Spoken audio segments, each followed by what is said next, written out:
ಹಾಂ ರೀ down syndrome ರೀ ಕ್ರೋಮೋಸೋಮ್ ಹೆಚ್ಚಿಗೆ ಆಗಿ ಹುಟ್ಟಿರ್ತೈತಿ BA MA ಆಗೈತ್ರಿ ನನ್ನ ಲೈಫ್ ಆಕಿಗೋಸ್ಕರ ಮುಡುಪಿಟ್ಟೇನ್ರಿ. ಆಟಿಸಮ್ ಸ್ಪೆಕ್ಟ್ರಮ್ ಡಿಸಾರ್ಡರ್ ಅಂತ ಲೇಟ್ ಐಡೆಂಟಿಫೈ ಆದಾಗ ಏನಾಗತ್ತೆ ಅನ್ನೋಕೆ ಇವನು ಉದಾಹರಣೆ. ಅವ್ರ ಮಗು ನೋಡಲ್ಲ ಹೆಂಗೈತೆ ಒಂಥರ ನೆಗ್ಲೆಕ್ಟ್ ಆ ಮಗುವಿಗೆ ಒಂದು ಹಿಂಜರಿಕೆ ಹುಟ್ಬಿಡ್ತೈತೆ ಅವಳಿಗೆ ಈಗಿಂದನ. ಎಷ್ಟೊಂದು ಜನಕ್ಕೆ ಹಸ್ಬೆಂಡ್ಸ್ ಬಿಟ್ಬಿಟ್ಟಿದ್ದಾರೆ. ವಿಶೇಷ ಮಗು ಆಗಿದೆ, ಅದಕ್ಕೆ ತಾಯಿ ಮಾತ್ರ ಜವಾಬ್ದಾರಿ ಅಂತೆ ಅವರಿಗೆ. ನೋಡಿ ಸ್ನೇಹಿತರೆ, ಇದು ವಿಶೇಷ ಶಿಕ್ಷಣ ವಿಭಾಗ ಸ್ಪೆಷಲ್ ಎಜುಕೇಶನ್ ಡಿಪಾರ್ಟ್ಮೆಂಟ್. ಇದು ಒಳಗಡೆ ನಾವು ನೋಡೋಣ ಹೇಗಿದೆ ಅಂತ.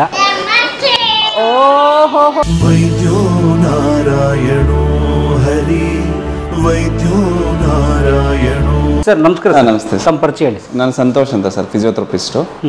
ಸೊ ಇಲ್ಲಿ ನಮ್ಮ ಮಗು ಬರೋದು ಯಾರಿಗೆ ಇನ್ನೂ ಕತ್ತು ನಿಂತಿಲ್ಲ, ಕೂರ್ತಾ ಇಲ್ಲ, ಸಿಟ್ಟಿಂಗ್ ಮಾಡ್ತಾ ಇಲ್ಲ, ವಾಕಿಂಗ್ ಮಾಡ್ತಾ ಇಲ್ಲ. ಸೊ ಇವ್ರಿಗೆ ಯೂಶ್ವಲಿ ಸೆರ್ವಲ್ ಪ್ಯಾಲ್ಸಿ ಅಂತ ಅಂತಾರೆ. ಸೊ ಈ ಥರ ಮಕ್ಕಳಿಗೆ ಬ್ರೈನ್ಗೆ ಯಾವುದೋ ಕಾರಣದಿಂದ ತೊಂದರೆ ಆಗಿ ಸೊ ನಾರ್ಮಲ್ ಮಕ್ಕಳು ಥರ ಕೂರೋಕ್ಕಾಗಲ್ಲ, ನಡೆಯೋಕ್ಕಾಗಲ್ಲ, ಈ ಥರ ಇರ್ತವೆ. ಸೊ ನಮ್ಮದು ಆ್ಯಸ್ ಎ ಫಿಸಿಕಲ್ ಥೆರಪಿ, ನಾವು ಫಿಸಿಯೋಥೆರಪಿಸ್ಟ್ ಇರೋದ್ರಿಂದ ಮಗು ಯಾವ ಥರ ಕತ್ತು ನಿಲ್ಲಬೇಕು, ಸೊ ಸ್ಪೆಷಲಿ ಹೆಂಗೆ ಕೂರಬೇಕು ಅನ್ನೋದಕ್ಕೆ ಸರ್ಟನ್ನು ಟೆಕ್ನಿಕ್ಸ್ಗಳಿರುತ್ತೆ ನಮ್ಮಿಂದ. ನಾವು ಅದು ನಮ್ಮ ಕೋರ್ಸಲ್ಲಿ ಇದು ಮಾಡಿರ್ತೀವಿ. ಸೊ ಅದನ್ನು ನಾವು ಇದನ್ನು ಅಪ್ಲೈ ಮಾಡಿಕೊಂಡು ಡೇ ಬೈ ಡೇ ಮಗುಗೆ ಇಂಪ್ರೂವ್ಮೆಂಟು, ಇಂಡಿಪೆಂಡೆನ್ಸ್ ಆಗೋಗೆ ಏನೇನು ಮಾಡಬೇಕು ಅದನ್ನು ನಾವು ಫಾಲೋಅಪ್ ಮಾಡ್ತೀವಿ. ಇವಳ ಹೆಸರು ಸಾನ್ವಿ ಅಂತ. ಸೊ ಈ ಮಗುಗೆ ಅದೇ ಇನ್ನೂ ಕತ್ತು ನಿಂತಿತ್ತು, ಸಿಟ್ಟಿಂಗ್ ಅಷ್ಟು ಇರಲಿಲ್ಲ ಮುಂಚೆ. ಕಂಪೇರ್ ಮಾಡೋಕ್ಕೆ ಯಾವಾಗ ಬಂದಿದ್ರು ಅವಾಗ ಕಂಪೇರ್ ಮಾಡೋದು ಸಿಟ್ಟಿಂಗ್ ಇರಲಿಲ್ಲ. ಈಗ ಸಿಟ್ಟಿಂಗ್ ಬಂದಿದೆ, ಸ್ವಲ್ಪ ಕೂಡ್ತಾ ಇದ್ದಾಳೆ. ಹಾಯ್ ಸಾನಿ. ಹಾಂ ಹಾಯ್. ಓಹ್, ಮೊದಲು ಹಿಂಗಿಷ್ಟು ಮಾಡ್ತಿರ್ಲಿಲ್ಲ. ಇದು ಕಮ್ಮಿ ಇತ್ತು ಸರ್. ಅಂದರೆ ಎಷ್ಟು ತಿಂಗಳು ಬರ್ತಿರಲಿಲ್ಲ ಸಾನ್ವಿ? ಆಲ್ಮೋಸ್ಟ್ 2 years ಆಯ ಸ್ಟಾರ್ಟ್ 1.5 year ಥೆರಪಿ. ಹಾಂ. Every day your coming? No, they have slot sir. ಈ ಸ್ಲಾಟ್ ಇರುತ್ತೆ 3 days ವೀಕ್ಲಿ, 2 days ಇಲ್ಲ 3 days ಯಾವ ಸ್ಲಾಟ್ಸ್ ಇರುತ್ತೆ. ಇವ್ರ ಹೆಸರು ಶ್ರೇಯಾ ಅಂತ. ಇವ್ರ ಮಗಳಿಗೆ ಫಿಸಿಯೋಥೆರಪಿ ಕೊಡೋದಕ್ಕೆ ಅಂತ ಅವ್ರು ಇಲ್ಲಿ ಬಂದಿದ್ದಾರೆ. 1.5 ವರ್ಷದಿಂದ ಥೆರಪಿ ಕೊಡಿಸ್ತಾ ಇದ್ದಾರೆ. ಅವರು ಇಲ್ಲಿಗೆ 1.5 ವರ್ಷದ ಹಿಂದೆ ಬಂದಿರ್ತಾರೆ. ಆವಾಗ ಕತ್ತು ಸರಿಯಾಗಿ ನಿಂತಿರಲಿಲ್ಲ ಆ ಮಗುವುದು. ಅದಾದಮೇಲೆ ಥೆರಪಿ ತಗೊಂಡು ಕತ್ತು ನಿಂತಿದೆ. ಇವಾಗ ಕೂತ್ಕೊಳ್ಳೋದನ್ನು ಕಲಿತಾ ಇದೆ ಆ ಮಗುವಿಗೆ 5.5 ವರ್ಷ ಆಗಿದೆ. ಇವಾಗ 5.5 ವರ್ಷ ಆದರೂ ಸಹ ಮಗು ಈಗಿನ್ನೂ ಕೂತ್ಕೊಳ್ಳೋದಕ್ಕೆ ಕಲಿತಾ ಇದೆ. ವಾರಕ್ಕೆ 2 ಸಲ ಇಲ್ಲಿ ಬಂದು ತರಬೇತಿ ತಗೋತಾ ಇದ್ದಾರೆ. ಅವರು ಫಿಸಿಯೋಥೆರಪಿ ತಗೋತಾ ಇದ್ದಾರೆ. ಕೂತ್ಕೊಳ್ಳೋದನ್ನ ಇವಾಗ ಕಲಿತಾ ಇದ್ದಾಳೆ.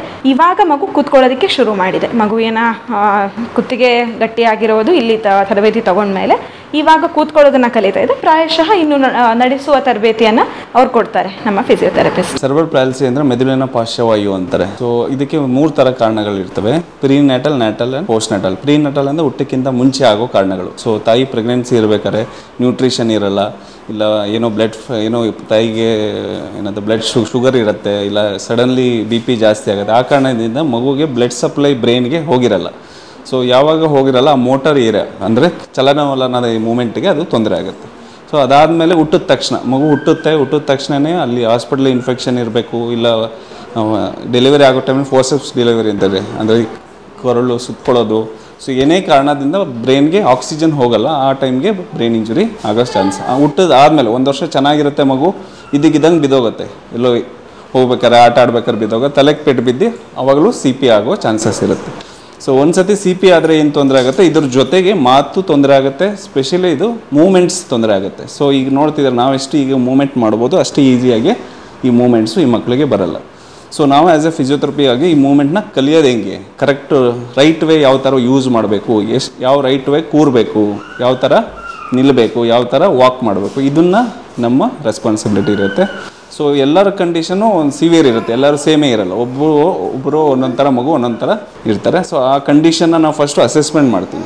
ಅಸೆಸ್ಮೆಂಟ್ ಮಾಡಿ ಈ ಥರ ತೊಂದರೆ ಇದೆ ಅಂತ ಹೇಳಿ ಅಸೆಸ್ಮೆಂಟ್ ಮಾಡಿ ಗುರುತಿಸಿ ಈ ಮಗುಗೆ ಇದೇ ತೊಂದರೆ ಇದೆ. ಅದರಲ್ಲೂ 4 ಥರ ಇದೆ CPಲಿ. ಸ್ಪಾಸ್ಟಿಕ್ ಅಂತಾರೆ, ಅಟ್ಯಾಕ್ಸಿಕ್ ಅಂತಾರೆ, ಮತ್ತು ಮಿಕ್ಸಿಡ್ ಅಂತಾರೆ, ಅಥೆಟಾಯ್ಡ್ ಅಂತಾರೆ. ಇವನ್ನೆಲ್ಲ ನಾವು ಡಿಫ್ರೆನ್ಷಿಯೇಟ್ ಮಾಡಿ ಆ ಮಗುಗೆ ಏನು ನೀಡಿದೆ ಥೆರಪಿ ಅದ್ರ ಮೇಲೆ ನಾವು ಪ್ರೋಟೋಕಾಲ್ ಹಾಕ್ತೀವಿ. ಇದೆಲ್ಲ 1 ದಿನ 2 ದಿನ ಥೆರಪಿ ಅಲ್ಲ, ಇದು ಲಾಂಗ್ ಟರ್ಮ್. ಮಗು ನಡೆಯೋವರೆಗೂ ಇದನ್ನು ಥೆರಪಿ ಮಾಡಿಸ್ಬೇಕು. ಇದ್ರ ಜೊತೆಗೆ ಇವರು ಸ್ಪೀಚು ಹೋಗ್ತಾರೆ, ಸ್ಪೀಚ್ ಜೊತೆ ಮತ್ತು ನುಂಗೋದು ಯಾವ ಥರ, ಇವ್ರಿಗೆಲ್ಲ ನಮ್ಮ ಥರ ಯೂಶಲಿ ನೀರು ಕುಡಿಯೋದು ಇಲ್ಲ, ಊಟ ಮಾಡೋದಷ್ಟು ಈಸಿ ಇರಲ್ಲ, ಮಸಲ್ಸ್ ಎಲ್ಲ ವೀಕ್ ಇರುತ್ತೆ. ಸೊ ಅದನ್ನು ಯಾವ ಥರ ಸ್ಟ್ರೆಂತ್ ಮಾಡೋದು, ಅದಕ್ಕೆ ಒಂದು ಯೂನಿಟ್ ಇದೆ. ಸೊ ಇವೆಲ್ಲ ಥೆರಪಿ ಇವರು ತಗೋತಾರೆ ದಯವಿಟ್ಟು. ಅದು ಈ ಉಗುಳು ನುಂಗ್ಲಿಕ್ಕೆ ತೊಂದರೆ ಇರುತ್ತಲ್ಲ ಅದಿದೆ. ಮತ್ತು ಕಿವಿಯಲ್ಲಿ ಗುಯಿ ಅಂತ ಶಬ್ದ ಬರೋದು, ತಲೆ ಸುತ್ತೋದು, ಅವ್ರಿಗೆ ಯಾವ ಥರ ಟೆಸ್ಟ್ ಮಾಡ್ತೀವಿ ಅದಿದೆ. ಕೆಲವು ಸಲ ಮಾತು ಬರಲ್ಲ ಅಂತ ಹೇಳಿದ್ರೆ ಅವ್ರಿಗೆ ನಾವು ಪರ್ಯಾಯ ವಿಧಾನ ಬೇರೆ ಥರ ಉಪಯೋಗಿಸ್ಬಿಟ್ಟು ಸನ್ನೆ ಭಾಷೆ ಅದನ್ನ ಯಾವ ಥರ ಅದಿದೆ. ಹೀಗೆ ಇನ್ನೂ ಸುಮಾರಿದೆ. ಈಗ 5 ಕ್ಲೋಸ್ ಇದೆಲ್ಲ, ಲೈಕ್ ಯಾವ್ದಾರು ಎಮರ್ಜೆನ್ಸಿ ಇದು 5 ಬರ್ತೀನಿ ಸಾಧ್ಯ ಇಲ್ಲ.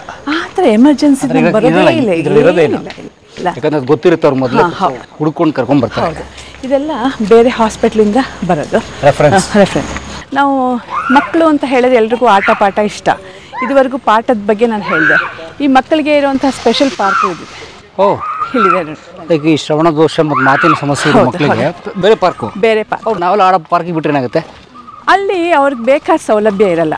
ಈ ಮಕ್ಕಳಿಗೆ ಬೇಕಾಗಿರೋದು ಒಂದು ಎಲ್ಲ ಥರ ಸ್ಪರ್ಶ ಜ್ಞಾನ. ಈ ಥರ ಎಲ್ಲಾದರೂ ಸಿಗುತ್ತಾ? ಓಹೋ, ಈ ಥರ ಮೇಡಮ್. ಇದು ಈ ಥರ. ಹೌದು ಹೌದು. ಇದು ಈ ಮಕ್ಕಳ ಸ್ವಲ್ಪ ಹೈಪರ್ ಆಕ್ಟಿವ್ ಇರ್ತಾರಲ್ಲ, ಅವರಿಗೆ ಸ್ಪರ್ಶ ಜ್ಞಾನ ಅದೆಲ್ಲ ಸಂವೇದನೆನ ಇಂಪ್ರೂವ್ ಮಾಡಲಿಕ್ಕೆ ಮತ್ತೆ ಟೈರ್ ಉಪಯೋಗಿಸಿದೀವಲ್ಲ, ಅದು ಮಕ್ಕಳದು ಮೋಟರ್ ಕೋಆರ್ಡಿನೇಷನ್. ಇಲ್ಲಿ ಏನೇ ಮಾಡಿದೀವಿ ಅದೆಲ್ಲ ಮಕ್ಕಳ ಬುದ್ಧಿಶಕ್ತಿಗೆ ಬೇಕಾಗಿರುವಂಥ ಆಟಗಳು. ಈಗ ಅದು ಟ್ರಾಂಪಲೀನ್ ಅಂತ ಇದೆ ನೋಡಿ, ಅದು ಮಕ್ಕಳಿಗೆ ಅದು ಹೈಪರ್ ಆಕ್ಟಿವ್ ಇರೋರಿಗೆಲ್ಲ ಸ್ವಲ್ಪ ಆಕ್ಟಿವಿಟಿ ಕಡಿಮೆ ಮಾಡುವಂಥದ್ದು. ಈಗ ಇದು ಸಹ ಮಗುಗೆ ಬುದ್ಧಿಶಕ್ತಿ ಹೆಚ್ಚಿಗೆ ಮಾಡುವಂಥದ್ದು. ಹಾಗೇನೆ ಬನ್ನಿ, ಅವ್ರು ಹಿಂಗೆಲ್ಲ ಹೋಗಿ ಇದು ಕೆಳಗಡೆಯಿಂದ ಬಂದು ಹಿಂಗೆ ಹೋಗಬೇಕು. ಹಾಗೆ ಇಲ್ಲಿ ಬಂದರೆ ಬಂದು ಹೀಗೆಲ್ಲ ಹೋಗಬೇಕು. ಸೊ ನಿಮಗೆ ಇಲ್ಲಿ ಮಕ್ಕಳು ಆಟ ಆಡ್ತಿದಾರಲ್ಲ, ವೀಲ್ ಚೇರ್ ಇಟ್ಕೊಂಡು ಹೇಗೆ ಹೋಗೋಕ್ಕಾಗತ್ತೆ ಪಾರ್ಕಲ್ಲಿ? ಇಲ್ಲ, ಇದು ಹೆಸರಿಗೆ ಪಾರ್ಕು, ಬಟ್ ಇದೆಲ್ಲ ಡಿಫ್ರೆಂಟ್ ಟೈಪ್ಸ್ ಆಫ್ ಥೆರಪಿ, ಟ್ರೀಟ್ಮೆಂಟೇನೆ. ಸೊ ಹಾಗಾಗಿ ನೋಡಿ, ತಾಯಂದಿರು ಎಲ್ಲ ಇದು ಮಾಡ್ತಾ ಇದ್ದಾರೆ. ನೋಡಿ, ಬೇರೆ ಥರ ಫೀಲ್ ಆಗ್ತಾ ಇದೆ.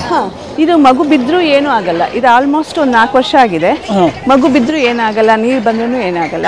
ಸೊ ನಮಗೆ ಜೀವನದಲ್ಲಿ ಏನೇನೋ ನಾವು ಎಂಜಾಯ್ ಮಾಡ್ತಾ ಇದ್ದೀವೋ ನಮ್ಮ ಮಕ್ಕಳಿಗೂ ಅದೇ ಹಕ್ಕಿದೆ. ಸೊ ಹಾಗಾಗಿ ಇಲ್ಲೊಂದು ಪುಟ್ಟ ಪಾರ್ಕು ನೋಡಿ, ಇಲ್ಲೆಲ್ಲ ಮಕ್ಕಳು ಇಲ್ಲೇ ಇದ್ದಾರೆ. ಇದನ್ನು ತೆಗೆದ್ರೆ ತೆಗಿತಾರೆ. ಹಾಂ, ಹೀಗೆ ಈಗ ಕೆಳಗೆ ಬರುತ್ತೆ. ಬಾಪ ಒಂದು ನಿಮಿಷ. ಇಲ್ಲಿ ವೀಲ್ ಚೇರ್ ತಗೊಂಡು ಮಗು ಆಟ ಆಡ್ಬೋದು. ಒಳಗೆ ಹೋಗುತ್ತದೆ. ಸೊ ತಂತಾನೆ ಓಡುತ್ತದು. ವೀಲ್ ಚೇರ್ ತಗೊಂಡು ಮಗು ಆಟ ಆಡ್ಬೋದು. ಈಗ ಅಕಸ್ಮಾತ್ ದೈಹಿಕ ನ್ಯೂನತೆ ಇದ್ದರೆ ಆ ಮಕ್ಕಳು ಪಾರ್ಕ್ಗೆ ಹೋದರೆ ಈ ಥರ ಸೌಲಭ್ಯ ಎಲ್ಲಿ ಸಿಗುತ್ತೆ? ಇಲ್ಲ. ಆಮೇಲೆ ಈ ಫ್ಲೋರಿಂಗ್ ನೋಡಿ, ಈ ಫ್ಲೋರಿಂಗ್ ಎಲ್ಲ ಸ್ಪೆಷಲ್ ಆಗಿ ಮಕ್ಕಳಿಗೆ ಹಾಕಿರೋದು. ಬಿದ್ರೂ ಏನಾಗಬಾರ್ದು, ಏಟಾಗಲ್ಲ. ಇವೆಲ್ಲ ಜಂಪ್ ಮಾಡಬೇಕು, ಇಲ್ಲೆಲ್ಲ ಜಂಪ್ ಮಾಡಬೇಕು, ಎಣಿಸ್ಬೇಕು. ಸೊ ಹಾಗಾಗಿ ಬುದ್ಧಿಶಕ್ತಿಗೆ ಏನೇನು ಬೇಕೋ ಚಟುವಟಿಕೆಗಳೆಲ್ಲ ಇಲ್ಲಿದೆ. ಸೊ ನೋಡಿ, ಇಲ್ಲೂ ಅಷ್ಟೇ ಇದನ್ನು ವೀಲ್ ಚೇರ್ ಹಾಕೊಂಡು ಹೋಗುತ್ತೆ ಮಗು. ಇಲ್ಲಿದೆ ನೋಡಿ, ಕೆಲವು ಮಕ್ಕಳಿಗೆ ಮಾತೇ ಬರಲ್ಲ, ಅವ್ರಿಗೇನೋ ಹೇಳಬೇಕಾಗತ್ತೆ. ಅವರು ಇದನ್ನು ಹೇಳ್ತಾರೆ, ನಂಗೆ ಹಸಿವಾಗ್ತಿದೆ, ಆಮೇಲೆ ನಂಗೆ ಚಳಿ ಆಗ್ತಾ ಇದೆ. ಸೊ ಇಲ್ಲಿ ಆಟ ಆಡ್ತಾ ಇರ್ಬೇಕಾದ್ರೆ ಅವ್ರಿಗೇನಾದರೂ ಭಾವನೆಗಳು ಹೇಳಬೇಕು ಅಂದರೆ ಬೇಜಾರಾಗಿದೆ, ಇಲ್ಲ. ಸೊ ಈ ಥರದ್ದೆಲ್ಲ ಆಪ್ಷನ್ಸ್ ಮಕ್ಕಳು ಕೊಟ್ಬಿಟ್ಟಿದ್ದೀವಿ ಇಲ್ಲಿ. ಹಾಗೆ ಬನ್ನಿ, ಇದೆಲ್ಲ ನಾನು ಬಂದಮೇಲೆ ಆಗಿರೋವಂಥದ್ದು.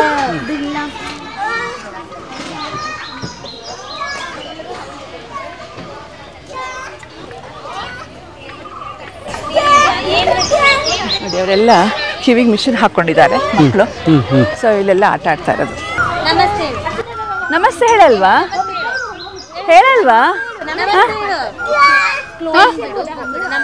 ನಿಮ್ಮ ಹೆಸರು ಹೇಳಿ. ಶ್ವೇತಾ. ಯಾವ ಊರಮ್ಮ? ನಮ್ಮದು ರಾಯಚೂರು ಸರ್. ಎಲ್ಲಿ ರಾಯಚೂರಲ್ಲಿ?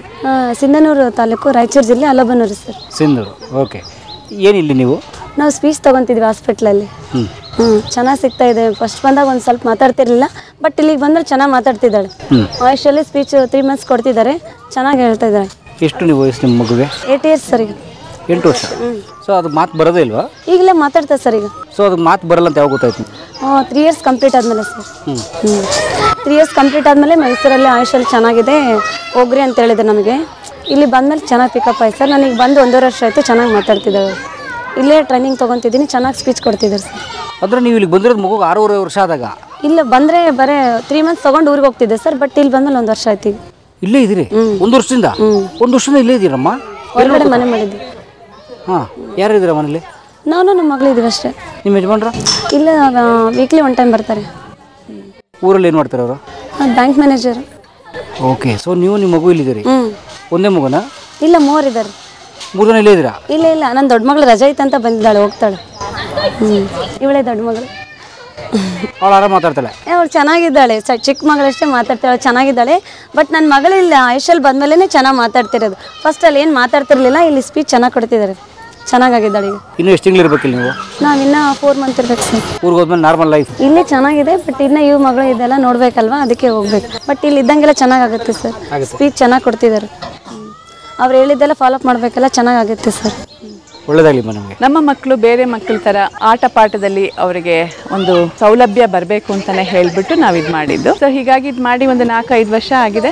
ನನಗೆ ಏನು ಅಂತ ಹೇಳಿದ್ರೆ ಜೀವನದಲ್ಲಿ ಏನಾದರೂ ಒಂದು ಸಲ ಬೇಜಾರಾಯಿತು ಅಂತ ಹೇಳಿದ್ರೆ ನಾನು ಇಲ್ಲೇ ಬರ್ತೀನಿ, ಮಕ್ಕಳನ್ನ ನೋಡ್ತೀನಿ ಮತ್ತು ವಾಪಸ್ ಹೋಗ್ತೀನಿ. ಬೇಜಾರಾಗಲ್ಲ. ಯಾವಾಗಲಾದ್ರೂ ಒಂದು ಸಲ ಏನಾದರೂ ಆದರೆ ಈಗ ಬಂದುಬಿಟ್ಟು ನಾನು ಯಾವತ್ತೂ ಎದೆಗುಂದಬಾರ್ದು. ಇದು ನನಗೆ ಕೊಟ್ಟಿರೋ ಜವಾಬ್ದಾರಿನ ನಿಭಾಯಿಸಬೇಕು, ಈ ಮಕ್ಕಳ ಮುಖದಲ್ಲಿ ನಗು ತರಬೇಕು. ಅಂದರೆ ಒಂದು ತಾಯಿಯಾಗಿ ನನಗೆ ಒಂದು ಮಗುನ ಹೆತ್ತಾಗ ಎಷ್ಟು ನೋವು ಅಂತ ಗೊತ್ತು. ಹಾಗಾಗಿ ಈ ತಾಯಂದಿರೋ ನೋವು ನನಗೆ ಅರ್ಥ ಆಗುತ್ತೆ. ಇಲ್ಲಿರೋ ಒಂದು 70% ಎಲ್ಲರೂ ನಾನು ಹೇಳಲಿಕ್ಕೆ ಇಷ್ಟಪಡೋದು ಎಲ್ಲ ಹೆಂಗಸರೇ, ಡಾಕ್ಟರ್ಸ್ ಆಗಲಿ ಎಲ್ಲರೂ. ಸೊ ಹಾಗಾಗಿ ನೀವು ಇಷ್ಟು ನೋಡೋದಿಲ್ಲ, ಯಾವುದಾದ್ರೂ ತಾಯಿ ಅಳ್ಳಿಲ್ಲ ನಿಮಗೆ, ಅಳೋದು ನಿಮಗೆ ಸಿಗೋದೇ ಇಲ್ಲ. ಯಾಕಂದರೆ ಇಲ್ಲ, ಅವರನ್ನು ನಾವು ಫಸ್ಟ್ ಆಫ್ ಆಲ್ ಎಕ್ಸೆಪ್ಟ್ ಮಾಡ್ಕೊಳ್ಳಿ ಪ್ರಾಬ್ಲಮ್ಮು, ಮತ್ತು ಎದೆಗುಂದಬೇಡಿ. ಆ ಥರ ಮುಂದಕ್ಕೆ ಎಲ್ಲಾದರೂ ಕೇಳಿ, ಯಾರನ್ನು ಕಣ್ಣೀರಂತ ಹಾಕಲ್ಲ. ನನ್ನ ಮಗುಗೆ ಹಿಂಗಾಯ್ತು ಅಂತಲ್ಲ, ಹತ್ಕೊಂಡು ಬಂದಿರೋ ಫೇಸ್ ಆಗಿದೆ, ಅವರಿಗೆ ನಾವು ಧೈರ್ಯ ತುಂಬಿ ಮುಂದೆ ಕರ್ಕೊಂಡು ಹೋಗ್ತಾ ಇದ್ದೀವಿ. ಸೊ ಈಗ ಯಾರೂ ಅಳಲ್ಲ. ನೀವು ಸುಮ್ಮನೆ ನೋಡಿ, ಎಲ್ಲಾದರೂ ನೋಡಿ, ಅವರು ನಾವು ಫಂಕ್ಷನ್ ಮಾಡಿದಾಗ ಹಾಡು ಹೇಳ್ತಾರೆ, ಡ್ಯಾನ್ಸ್ ಮಾಡ್ತಾರೆ. ಯಾಕಂದರೆ ಅವ್ರಿಗೂ ಒಂದು ಅವಕಾಶ ಬೇಕು. ಯಾಕಂದರೆ ಜೀವನ ಪರ್ಯಂತ ಅವ್ರಿಗೆ ಕಣ್ಣೀರ್ ಜೊತೆನೇ ಎಷ್ಟೊಂದು ಜನಕ್ಕೆ ಹಸ್ಬೆಂಡ್ಸ್ ಬಿಟ್ಬಿಟ್ಟಿದ್ದಾರೆ. ಯಾಕಂದರೆ ಆ ಮಗು ವಿಶೇಷ ಮಗು ಆಗಿದೆ, ಅದಕ್ಕೆ ಆ ತಾಯಿ ಮಾತ್ರ ಜವಾಬ್ದಾರಿ ಅಂತೆ ಅವರಿಗೆ, ತಂದೆ ಜವಾಬ್ದಾರಿ ಅಲ್ಲ. ಮಗು ಚೆನ್ನಾಗಿದ್ರೆ ತಾಯಿ ತಂದೆ. ಬನ್ನಿ ಕರ್ಕೊಂಡು ಹೋಗ್ತೀನಿ, ಬನ್ನಿ. ಈ ಥರದ್ದು ಎಷ್ಟು ಕತೆಗಳು ತೋರಿಸ್ತೀನಿ, ಬನ್ನಿ. ನನ್ನ ಹೆಸರು ವಿನೋದ ಅಂಬಿಗೇರ್ ಅಂತ. ನಮ್ಮದು ಬೆಳಗಾವಿ ಜಿಲ್ಲಾ ರಾಮದುರ್ಗ ತಾಲೂಕು ಸೂರೇಬಾನ. ಸೂರೇಬಾನದವ್ರಿ? ಸೂರೇಬಾನ ಕೊಳ್ಳ ಫೇಮಸ್. ಶಬರಿ ಕೊಳ್ಳ ರೀ. ಶಬರಿ ಕೊಳ್ಳ ಫೇಮಸ್ ಅಲ್ರಿ? ಬಾಯ್ಲೆ ನಿಮ್ಮ ಮಗುನದು? ಹಾಂ ರೀ, ಡೌನ್ ಸಿಂಡ್ರೋಮ್ ರೀ. ಕ್ರೋಮೋಸೋಮ್ ಹೆಚ್ಚಿಗೆ ಆಗಿ ಹುಟ್ಟಿರ್ತದೆ. ಅಂದ್ರೆ ಎಲ್ಲದರಲ್ಲಿ ಸ್ಲೋ ಇರ್ತಾರೆ, ಸ್ಲೋ ಲರ್ನರ್. ಎಷ್ಟು ವಯಸ್ಸು ಮಗುಗೆ? ಮಗುಗೆ 8 ಇಯರ್ಸ್ ರೀ. 8 ಇಯರ್ಸ್ ರೀ. ಅಭ್ಯಾಸನೂ ಸ್ಲೋ ರೀ, ಊಟ ನಿಧಾನಕ್ಕೆ ಮಾಡ್ಯಾಕ, ಕತ್ತು ನಿಲ್ಲೋದು, ಆಮೇಲೆ ಅಡ್ಡಾಡೋದು ನಿಧಾನ ರೀ. ಇವಾಗ ಚೆನ್ನಾಗಾಗ್ಯದಾಳ್ರಿ. ಇಲ್ಲಿ ಬಂದಿಂದ ಸ್ಪೀಚ್ ಥೆರಪಿ ಕೊಡ್ಸಾತೇನೆ ರೀ. ಇಲ್ಲಿ ಸ್ಪೆಷಲ್ ಸ್ಕೂಲ್ ಒಳಗೆ ಕ್ಲಾಸಿಗೆ ಹಾಕೇನಿ ರೀ, PPE. ಇವಾಗ ಒಂದು 15 ದಿನದಾಗ ಇಂಪ್ರೂವ್ಮೆಂಟ್ಸ್ ಅನ್ಸೈತೆ ರೀ. ಸೊ ನೀವು ಕ್ಲಾಸಿಗೆ 15 ದಿನ ಆಯಿತು? ಹ್ಞೂ ರೀ. ಆಲ್ರೆಡಿ ಇಂಪ್ರೂವ್ಮೆಂಟ್ ಇದೆ? ಹಾಂ ರೀ. ಅಂದರೆ ಪ್ರೇಯರು, ಆಮೇಲೆ ಎಕ್ಸಸೈಸ್ ಹೇಳತ್ತಾರ್ರಿ. ಇಲ್ಲೋಡಿಲಿ ಅಲ್ಲೋಡಿಲಿ ಎಕ್ಸಸೈಸ್ ಹೇಳ್ತಾರ್ರಿ. ಮತ್ತು ಬೇರೆ ಹುಡುಗರು ನೋಡಿ ಎಲ್ಲ ಕಲಿತಾ ಇದ್ದಾಳ್ರಿ. ಚೆನ್ನಾಗೈತ್ರಿ. ಆಮೇಲೆ ಫಿಸಿಕಲ್ ಎಕ್ಸಸೈಸ್ ಆಗುತ್ತೆ ಇಲ್ಲಿ ಪಾರ್ಕ್ ಒಳಗೆ ಆಟ ಆಡೋದು ಅದೆಲ್ಲ. ಮನ್ಯಾಗ ಅಂತಂದ್ರೆ ಅಷ್ಟೊಂದು ಆಗಲ್ಲ. ನಮ್ಗೆ ಈ ಥರ ಸೌಲಭ್ಯ ಆ ಕಡೆ ಇದ್ರೆ ಚೆನ್ನಾಗಿರ್ತದೆ ರೀ. ಅಲ್ಲಿಂದ ಇಲ್ಲಿ ಬಂದ್ರೆ ಅಲ್ವಾ? ಆದ್ರಿ ಫ್ಯಾಮ್ಲಿ ವತಿಯಿಂದ ಈಗ ಮಕ್ಕಳನ್ನ ಮತ್ತು ಇನ್ನೊಬ್ಬ ಮಗ ಅದನ್ರಿ, 2 ಮಕ್ಕಳನ್ನ ಬಿಟ್ಟು ನಮ್ಮ ಮನೆಯವ್ರು ನೌಕರಿ ಮಾಡ್ತಾರ, ಅವ್ರನ್ನ ಬಿಟ್ಟು ಇಲ್ಲಿ ಫುಡ್ಡಿಗೆ ಅಡ್ಜಸ್ಟ್ ಆಗ್ತಾ ಇಲ್ಲ. ನಾವು ಉತ್ತರ ಕರ್ನಾಟಕದವ್ರಲ್ಲ. ಜೋಳ ರೊಟ್ಟಿ ಬಡಿಬೇಕು, ಬಕ್ರಿ ಬಡಿಬೇಕು ನೀವು. ಬಕ್ರಿ ಎಣ್ಗಾಯಿ ಶೇಂಗಾ ಪುಡಿ ಇರ್ಬೇಕು ನಿಮ್ಗೆ. ಹ್ಞೂ ಅಂದ್ರೆ ಈ ಮಕ್ಕಳು ಅದು ತಿಂದೆಲ್ಲ ಗಟ್ಟಿದಾರ್ರಿ. ಅವ್ರಿಗೆ ಬಂದು ಮುದ್ದೆ 1 ವಾರ ಅಂತಂದ್ರೆ ನಮ್ಗೆ ಊಟದ ಅಲೆ ಇದಾಗೈತ್ರಿ, ಪ್ರಾಬ್ಲಮ್ ಆಗೈತ್ರಿ. ಆಲ್ರೆಡಿ ಟೆನ್ಷನ್ ಶುರು ಆಗಿದೆ ನಿಮಗೆ. ಈ ಥರ ಸೌಲಭ್ಯಗಳ ಈ ಗೌರ್ಮೆಂಟ್ ಇದು ಇನ್ಸ್ಟಿಟ್ಯೂಟ್ ಥರ ಅಲ್ಲಿ ಕೊಟ್ಟಿದ್ರೆ ಚೆನ್ನಾಗಿರ್ತಿತ್ತು ಅಂತ ನಮ್ದು ಅಭಿಪ್ರಾಯ. ಉತ್ತರ ಕರ್ನಾಟಕಕ್ಕೆ ಒಂದು, ಹುಬ್ಳಿಲಿ ಒಂದು ಸೆಂಟರ್, ಹುಬ್ಳಿಗೆ ಒಂದು ಕೊಟ್ರೆ ಅವೈಲೇಬಲ್ ಚೆನ್ನಾಗಿರ್ತೈತೆ ರೀ. ಓಕೆ. ಈ ಥರ ಸೌಲಭ್ಯ ನಾವು ಎಲ್ಲೂ ನೋಡಿಲ್ಲ ಬಿಡ್ರಿ. ಎಷ್ಟು ದಿವಸ ಉಳ್ಕೋತೀರಿ ಈಗ ಇಲ್ಲಿ? ಒಂದು 3 months ಕೋರ್ಸ್ ಐತ್ರಿ. ಇಲ್ಲೇ ಸೆಟ್ಲ್ ನೀವು? ಇಲ್ರಿ, ನೋಡ್ತೇವೆ, ಹೋಗೋದು ಬರೋದು ಮಾಡ್ತೇವೆ. ವೀಕ್ಲಿ 2 days ಕೊಟ್ಟಾರ್ರಿ ನಿಮ್ಮ ಕ್ಲಾಸ್. ಮತ್ತು ಸ್ಕೂಲ್ಗೆ ಹೋಗ್ತೇನೆ ಡೈಲಿ ಶುಕ್ರವಾರವರೆಗೂ. ಮಗುಗೋಸ್ಕರ ನಿಮ್ಮ ತ್ಯಾಗ ನೋಡಿ ಎಷ್ಟು ದೊಡ್ಡದು. ಅವಳ ಸಂಬಂಧ ನಾನು ನಮ್ಮದು education actually BA B.Ed MA ಆಗೈತ್ರಿ. ನನ್ನ ಲೈಫ ಆಕಿಗೋಸ್ಕರ ಮುಡುಪಿಟ್ಟೇನು ರೀ. ಒಂದೇ ಮಾತನಾಗ ಹೇಳ್ಬೇಕಂದ್ರೆ ಎಲ್ಲ ತಾಯಿಗೆ ತ್ಯಾಗ ಮಾಡಿದಷ್ಟು ಯಾರೂ ಮಾಡೋಕ್ಕಾಗಲ್ರಿ. 3 ವರ್ಷ ಹೈಸ್ಕೂಲ್ ಟೀಚರ್ ವರ್ಕ್ ಮಾಡಿ ಅವಳು ಆ ಥರ ಹುಟ್ಟಿದ ತಕ್ಷಣ ನಮ್ಮ ಮನ್ಯಾಗ ಬಿಡಿಸಿದ್ರಿ. ಅಂದರೆ ಎಲ್ಲ ಸ್ಲೋ ರೀ, ಕತ್ತು ನಿಲ್ಲಿಲ್ಲ, ಊಟನೂ ಸ್ಲೋ. ನಾವು ಮಾಡ್ದಂಗೆ ಯಾರೂ ಮಾಡಂಗಿಲ್ಲ ರೀ. ಆಲ್ರೆಡಿ ಮಾಡಂಗಿಲ್ಲ, ಮಾಡಲ್ಲ. ಅವ್ರು ಮಾಡ್ತಾರ ಅಂದ್ರೆ ನಮಗೆ ತಾಯಿಗಳಿಗೆ ನಂಬಿಕೆ ಇರಲ್ಲಲ್ರಿ. ನಾವು ಮಾಡಿದ ಸೇವೆ ನನಗೆ ಮತ್ತು ದೇವ್ರಿಗೆ ಅಷ್ಟೇ ಗೊತ್ತು, ನಮ್ಮ ಮನೆಯವ್ರಿಗೂ ಗೊತ್ತಿಲ್ಲ ರೀ ಅದು ಸ್ಟ್ರಗಲ್ ಮಾಡಿದ್ದು. ಹೆಂಗೆ ನಿಭಾಯಿಸ್ತೀರಿ? ಇವಾಗ ಪರವಾಗಿಲ್ಲ ರೀ, ಅವಾಗ ಹೊಲಿಸಿದ್ರೆ ಚೆನ್ನಾಗಾಗ್ಯಾಳ್ರಿ. ನಾರ್ಮಲ್ ಆಗ್ತಾಳ? ನಾರ್ಮಲ್ ಆಗ್ತಾಳಂತ ನಾ ಕಾನ್ಫಿಡೆನ್ಸ್ ಇಟ್ಟೇನಿ ರೀ. ನಾವು ಇದ್ದಾಗ ಮಾತ್ರ ಅದು ಮಾಡೋಕ್ಕೆ ಸಾಧ್ಯ ಅಲ್ಲ. ಆಗಲ್ಲ ಅಂತ ಯಾವಾಗ ಬಿಟ್ಟಿದ್ರೆ ಇಷ್ಟೊತ್ತಿಗೆ ಮತ್ತೇನೋ ಹಾಕಿತ್ರಿ. ಇನ್ನೊಬ್ಬನ ಮಗ ಹುಟ್ಟಿನ ಚೆನ್ನಾಗಾಗ್ಯಾಳ್ರಿ. ಅವ್ನು ನೋಡಿ ಎಲ್ಲ ರೀತಿ ಕಲ್ತಾಳ್ರಿ. ಅವ್ನು ಸರಿ ಇದ್ದಾನೆ? ಹ್ಞೂ ರೀ. ಸ್ಕೂಲ್ಗೆ ಫಸ್ಟ್ ರ್ಯಾಂಕ್ ಅದಾನ್ರಿ ನನ್ನ ಮಗ ರೀ. ವಾವ್. ಇವಳು ಸ್ಕೂಲ್ಗೆ ಹೋಗಲ್ಲ ಈಗ? ಇವಳು ನಾರ್ಮಲ್ ಸ್ಕೂಲಿಗೆ ಹೋಗ್ತಾಳ್ರಿ. ಅಭ್ಯಾಸದ ಕಾನ್ಸಂಟ್ರೇಷನ್ ಕಡಿಮೆ ಇತ್ತು. ಒಂದು 2 ತಾಸು ಊಟದ ಮಟ್ಟ ಕುಂದಿರ್ತಾಳ್ರಿ. ಜಾಸ್ತಿ ಗೇಮ್ಸ್ ಆಡ್ತಾಳೆ. ಆಮೇಲೆ 0 1 ಬರೀತಾಳ್ರಿ. ಓರಲ್ ಓದ್ತಾಳ್ರಿ, ರೈಟಿಂಗ್ ಕಡಿಮೆ. ಆದ್ರೆ ಇಷ್ಟು ಕಷ್ಟದ ಮಧ್ಯೆ ನಂಗೆ ಖುಷಿಯಾಗಿದ್ದೀರಲ್ಲ. ಏನು ಮಾಡಿದ್ರಿ ಸರ್, ಈಗ ಹೇಳ್ಕೊಂಡ್ರೆ ಎಲ್ಲರೂ ನಮ್ಕಿನ ಹೆಚ್ಚಿಗೆ ಇದನ್ನ ಮಾಡ್ದವ್ರು ಅದಾರ. ಎಷ್ಟೋ ಜನ ಇಂಥ ಡೌನ್ಸ್ ಬೇಬಿಗಳು ನಡ್ಯಾಕೆ ಬರ್ತಾ ಇಲ್ಲ ರೀ, ಸ್ಟ್ರೇಟ್ ನಿಲ್ಲಕ್ಕೆ ಆಗ್ತಾ ಇಲ್ಲ, ಜಲ್ ಹಣಗ್ತಾ ಇರ್ತೈತಿ, ಸರಿಯಾಗಿ ಊಟ ಮಾಡ್ತಲ್ಲ. ಅವ್ರ ಮಕ್ಳಿಗೆ ಹೋಲಿಸಿದ್ರೆ ನಮ್ಮ ಮಗಳು ಬೆಟ್ರ್ ಅನ್ಕೊಂಡು ಸುಮ್ಮಿರ್ಬೇಕು. ಅವ್ರು ಕಷ್ಟಪಟ್ಟಷ್ಟು ನಮ್ದು ಮತ್ತು ಅವ್ರಿಗೆ ಹೋಲಿಸಿದ್ರೆ ನಮ್ದು ಕಡಿಮೆನ ಅನ್ಸುತ್ತೆ. ನನ್ನ ಹೆಸರು ಸವಿತಾ ಅಂತ. ಯಾವರು? ನಂದು ಹಸ್ಬೆಂಡ್ ಊರು ಬಾಗಲಕೋಟೆ ಡಿಸ್ಟಿಕ್ ಬದಾಮಿ ತಾಲೂಕು ರೀ. ಅಲ್ಲಿಂದ ಬಂದಿದೆ, ಕೆಲೋಡಿ ಅಂತೆ. ನಿಮಗೂ ಏನು ಸಮಸ್ಯೆ? ನಮಗೂ ಸ್ವಲ್ಪ ಸಣ್ಣವಳಿದ್ದಾಗ ಫೀಡ್ಸ್ ಅಟ್ಯಾಕ್ ಹಾಕಿತ್ತು ರೀ. ಫೀಡ್ಸ್ ಅಟ್ಯಾಕ್ ಆಗಿ ಸ್ವಲ್ಪ ಎಲ್ಲನೂ ಸ್ಲೋಲಿ ಅಂತ ಈಗ 4 ವರ್ಷ ಅದ ಅಂದರೆ 2 ವರ್ಷದ ತಿಳುವಳಿಕೆ ಐತಿ, ಇನ್ನು 2 ಇಯರ್ಸ್ ತಿಳುವಳಿಕೆ ಡ್ಯಾಮೇಜ್ ಆಗಿಬಿಟ್ಟೈತೆ. ಈಗ ಅದನ್ನ ಈಗ ಕಂಟ್ರೋಲ್ ಮಾಡಿ ರಿಕವರ್ ಮಾಡ್ಕೋಬೇಕು. ನಾನೀಗ ಮಾತು ಕಡಿಮೆ, ಸಿಟ್ಟು ಜಾಸ್ತಿ ಇದೆ ರೀ ಈಕೆಗೆ. ಎಷ್ಟು ಏಜು ಇವಳಿಗೆ? ಈಗ 5 ವರ್ಷ ಇದೆ. 5 ವರ್ಷ ಇದೆ. ನೋಡ್ಬೇಕು, ಅಲ್ಲಿಂದ ಇಲ್ಲಿ ಮಟ್ಟ ಬಂದೆ ಇಂಪ್ರೂವ್ಮೆಂಟ್ ಆಗ್ತಾಳ ಅನ್ನೋ ವಿಚಾರಕ್ಕೆ ಈಗ ಒಂದು 15 ದಿವಸ ಆಯಿತು. ಒಂದು 5% ಸುಧಾರಣೆ ಅದ. ನಮಗೊಂದು 6 ತಿಂಗಳು ಕೋರ್ಸ್ ಹೇಳಿದಾರೆ ಅವರು. ನಮಗೆ ಅಲ್ಲೆಲ್ಲ ಗಂಡ ಇನ್ನೂ 2 ಮಕ್ಕಳಿದಾರೆ ನನಗೆ, ಒಟ್ಟು 3 ಜನ ರೀ. ಅವರೆಲ್ಲರನ್ನೂ ಬಿಟ್ಟು ಬಂದು ಇರೋಕ್ಕಾಗೋದಿಲ್ಲ ರೀ 6 ತಿಂಗಳ ಗಂಟೆ. ನೋಡ್ಬೇಕಲ್ಲ, ಹುಬ್ಳಿಗೆ ಹೋಗ್ಬೇಕಂತ ಮಾಡಿ. ಅಲ್ಲೋದ್ರೆ ಹುಬ್ಳಿ ಒಳಗೆ KMC ಒಳಗೆ ಐತಂತ್ರಿ, ಸೇಮ್ ಎಲ್ಲ ಐತಂತ. ನಾವು ಹೋಗಿಲ್ಲ, ನೋಡಿಲ್ಲ. ಹೋಗಿ ವಿಚಾರಣೆ ಮಾಡ್ಕೊಂಡಿಂದ ಮುಂದೆ ನೋಡ್ಬೇಕು. ಲೈಫ್ ನಡೀತಾ ಇದೆ. ನಮ್ದೇನು ಒಂದ ಉದ್ದೇಶ ಅಂದ್ರೆ ಸರ, ಆ ಮಕ್ಳ ಥರ ಇವ್ ಮಕ್ಳು ಆಗ್ಲಿ ಅಂತ ನಾವ ಹಿಡ್ದವನ್ ಬೆಳಕ ಇವ್ ಹಾಕಬಾರ್ದು. ಅವ್ರ ಥರನ ಇವ್ರನ್ನ ಸಮಾಜದೊಳಗೆ ಇವ್ರೆಲ್ಲರನ್ನೂ ಒಂಥರ ಕೆಟ್ಟ ಒಂಥರ ನೋಡೋ ದೃಷ್ಟಿನ ಬೇರೆ ಆಗ್ಬಿಡ್ತೈತಿ. ಈ ಮಕ್ಕಳನ್ನ ಒಳ್ಳೆಯವ್ರ ಬದುಕೋದು ಕಷ್ಟ ಈಗಿನ ಕಾಲದಾಗ. ಮಕ್ಳು ಅಂದ್ರೆ ಇನ್ನು ಅವ್ರ ಮಗು ನೋಡಲ್ಲಿ ಹೆಂಗೈತಿ, ಅವ್ರ ಮಗು ನೋಡಲ್ಲಿ ಹೆಂಗೈತಿ, ಒಂಥರ ನೆಗ್ಲೆಕ್ಟ್. ಆ ಮಗುವಿಗೆ ಒಂದು ಹಿಂಜರಿಕೆ ಹುಟ್ಟುಬಿಡ್ತೈತೆ ಅವಳಿಗೆ ಈಗಿಂದನ. ನಾವು ಅದನ್ನ ಪ್ರೋತ್ಸಾಹ ತುಂಬಿದ್ರೆ ಅವ್ರು ಮುಂದೆ ಬರ್ತಾರೆ, ಇಲ್ಲತ್ತಂದ್ರೆ ಮತ್ತು ಹಿಂದೆ ಉಳಿದು ಬಿಡ್ತಾರೆ ಅವ್ರು. ಎಲ್ಲರ ಮಕ್ಳಿಗತ್ತೆ ನಮ್ಮ ಮಕ್ಳು ಅಲ್ಲಿ ಅಂತ ಅನ್ನೋದು ನಮ್ದು. ಇಷ್ಟು ನಾವು ಯುದ್ಧ ಮಾಡೋದು ಅವ್ರ ಸಂಬಂಧ ಮಾಡಾಗತ್ತೆ. ಎಲ್ಲ ಬಿಟ್ಟು ಕ್ಯಾಸ್ ಬಂದು 15 ದಿವಸ ಆಯ್ತು ಇವತ್ತಿಗೆ ಬಂದು ನಾವು. ಒಳ್ಳೆದಾಗಲಿ. ಫ್ರೆಂಡ್ಸ್ ಅಲ್ಲೇ ಫ್ರೆಂಡ್ಸ್ ತವ್ರ ಮನೆ, ನಂದು ಗಂಡನ ಮನೆ, ಅಲ್ಲೇ ಇಬ್ರು ಫ್ರೆಂಡ್ಸ್ ರೀ, ತಂದೆಯವರು ಫ್ರೆಂಡ್ಸ್ ರೀ. ಅದಕ್ಕೆ ಈ ಮಗುಗೆ ಹೋಗಲಿಕ್ಕೆ ಮತ್ತು ಅವ್ರಿಗೆ ಶಬ್ದದ ಜ್ಞಾನ ಬೇಕು ಅಂತ ಹೇಳಿ ಪ್ರತಿಯೊಂದನ್ನು ಹೀಗೆ. ಮತ್ತು ಅವ್ರಿಗೆ ಇವೆಲ್ಲ ಏನಂತ ಹೇಳಿದ್ರೆ ಅವ್ರ ಬುದ್ಧಿಶಕ್ತಿಗೆ ಒಂದು ಸ್ವಲ್ಪ ಹೆಲ್ಪ್ ಆಗುವಂಥ ಆಟಗಳು. ಇವನ್ನೆಲ್ಲ ಕೌಂಟ್ ಮಾಡಿಸಿ ಹೀಗೆ ಪ್ರತಿಯೊಂದು ಇದೆ. ನಾವಲ್ಲೊಂದು ಟ್ರೈನ್ ಥರ ಮಾಡಿದ್ದೀವಿ, ಅದನ್ನು ಹಾಗೆ ಇದೆ. ಇವೆಲ್ಲನೂ ನಾವೇ ಕೂತ್ಕೊಂಡು ಡಿಸೈನ್ ಮಾಡಿರೋವಂಥದ್ದು. ಅದು ವೈಜ್ಞಾನಿಕವಾಗಿ ಯೋಚನೆ ಮಾಡಿ ಯಾವ್ಯಾವ ಆಟ ಯಾವ್ಯಾವ ಥರ ಮಕ್ಕಳಿಗೆ ಪರಿಣಾಮ ಬೀರುತ್ತೆ. ಈಗ ಬನ್ನಿ ಸ್ಕೂಲಿಗೆ ಹೋಗೋಣ. ಇಲ್ಲಿ ನೋಡಿ ಎಲ್ಲ ಇಲ್ಲೇ ಇದೆ. ಓಕೆ. ಸೊ ಪ್ರತಿಯೊಂದು ಇದು ಏನು, ಇದು ಟೈಮು ಎಷ್ಟು ಅಂತ ಹೇಳಿಬಿಟ್ಟು ಹೀಗೆ ಒಂದೊಂದು ಜಾಗದಲ್ಲೂ ಒಂದೊಂದು ಆಟಕ್ಕೆ ಅಂತ ಹೇಳಿ ನೋಡಿ. ಅಲ್ಲಿ ಒಂದು ಆಟ ಇದೆ.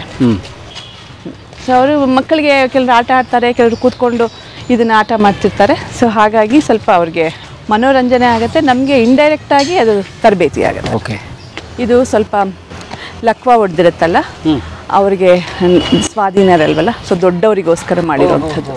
ಅವ್ರಿಗೆ ಸ್ವಲ್ಪ ಅವ್ರಿಗೆ ಫಿಸಿಯೋಥೆರಪಿ ಇಲ್ಲೆಲ್ಲ ಬಂದು ಮಾಡ್ತಾರೆ.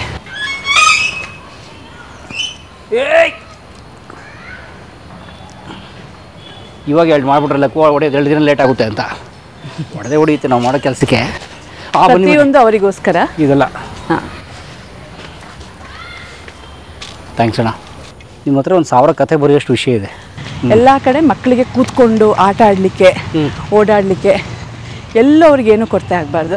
ಈಗ ಆ್ಯಕ್ಚುಲಿ ಈ ಸ್ಕೂಲು ಮೊನ್ನೆ ದಿನ 190 ಮಕ್ಕಳು ಇಲ್ಲಿಂದ ಗ್ರ್ಯಾಜುಯೇಷನ್ ಆದರು. ಓಕೆ. ಈಗ ಅವರು 1ನೇ ಕ್ಲಾಸ್ಗೆ ಹೋಗಬೇಕು. ಇದು ಅವರಿಗೋಸ್ಕರ ಇರುವಂತಹ ಸ್ಕೂಲು. ಓಕೆ.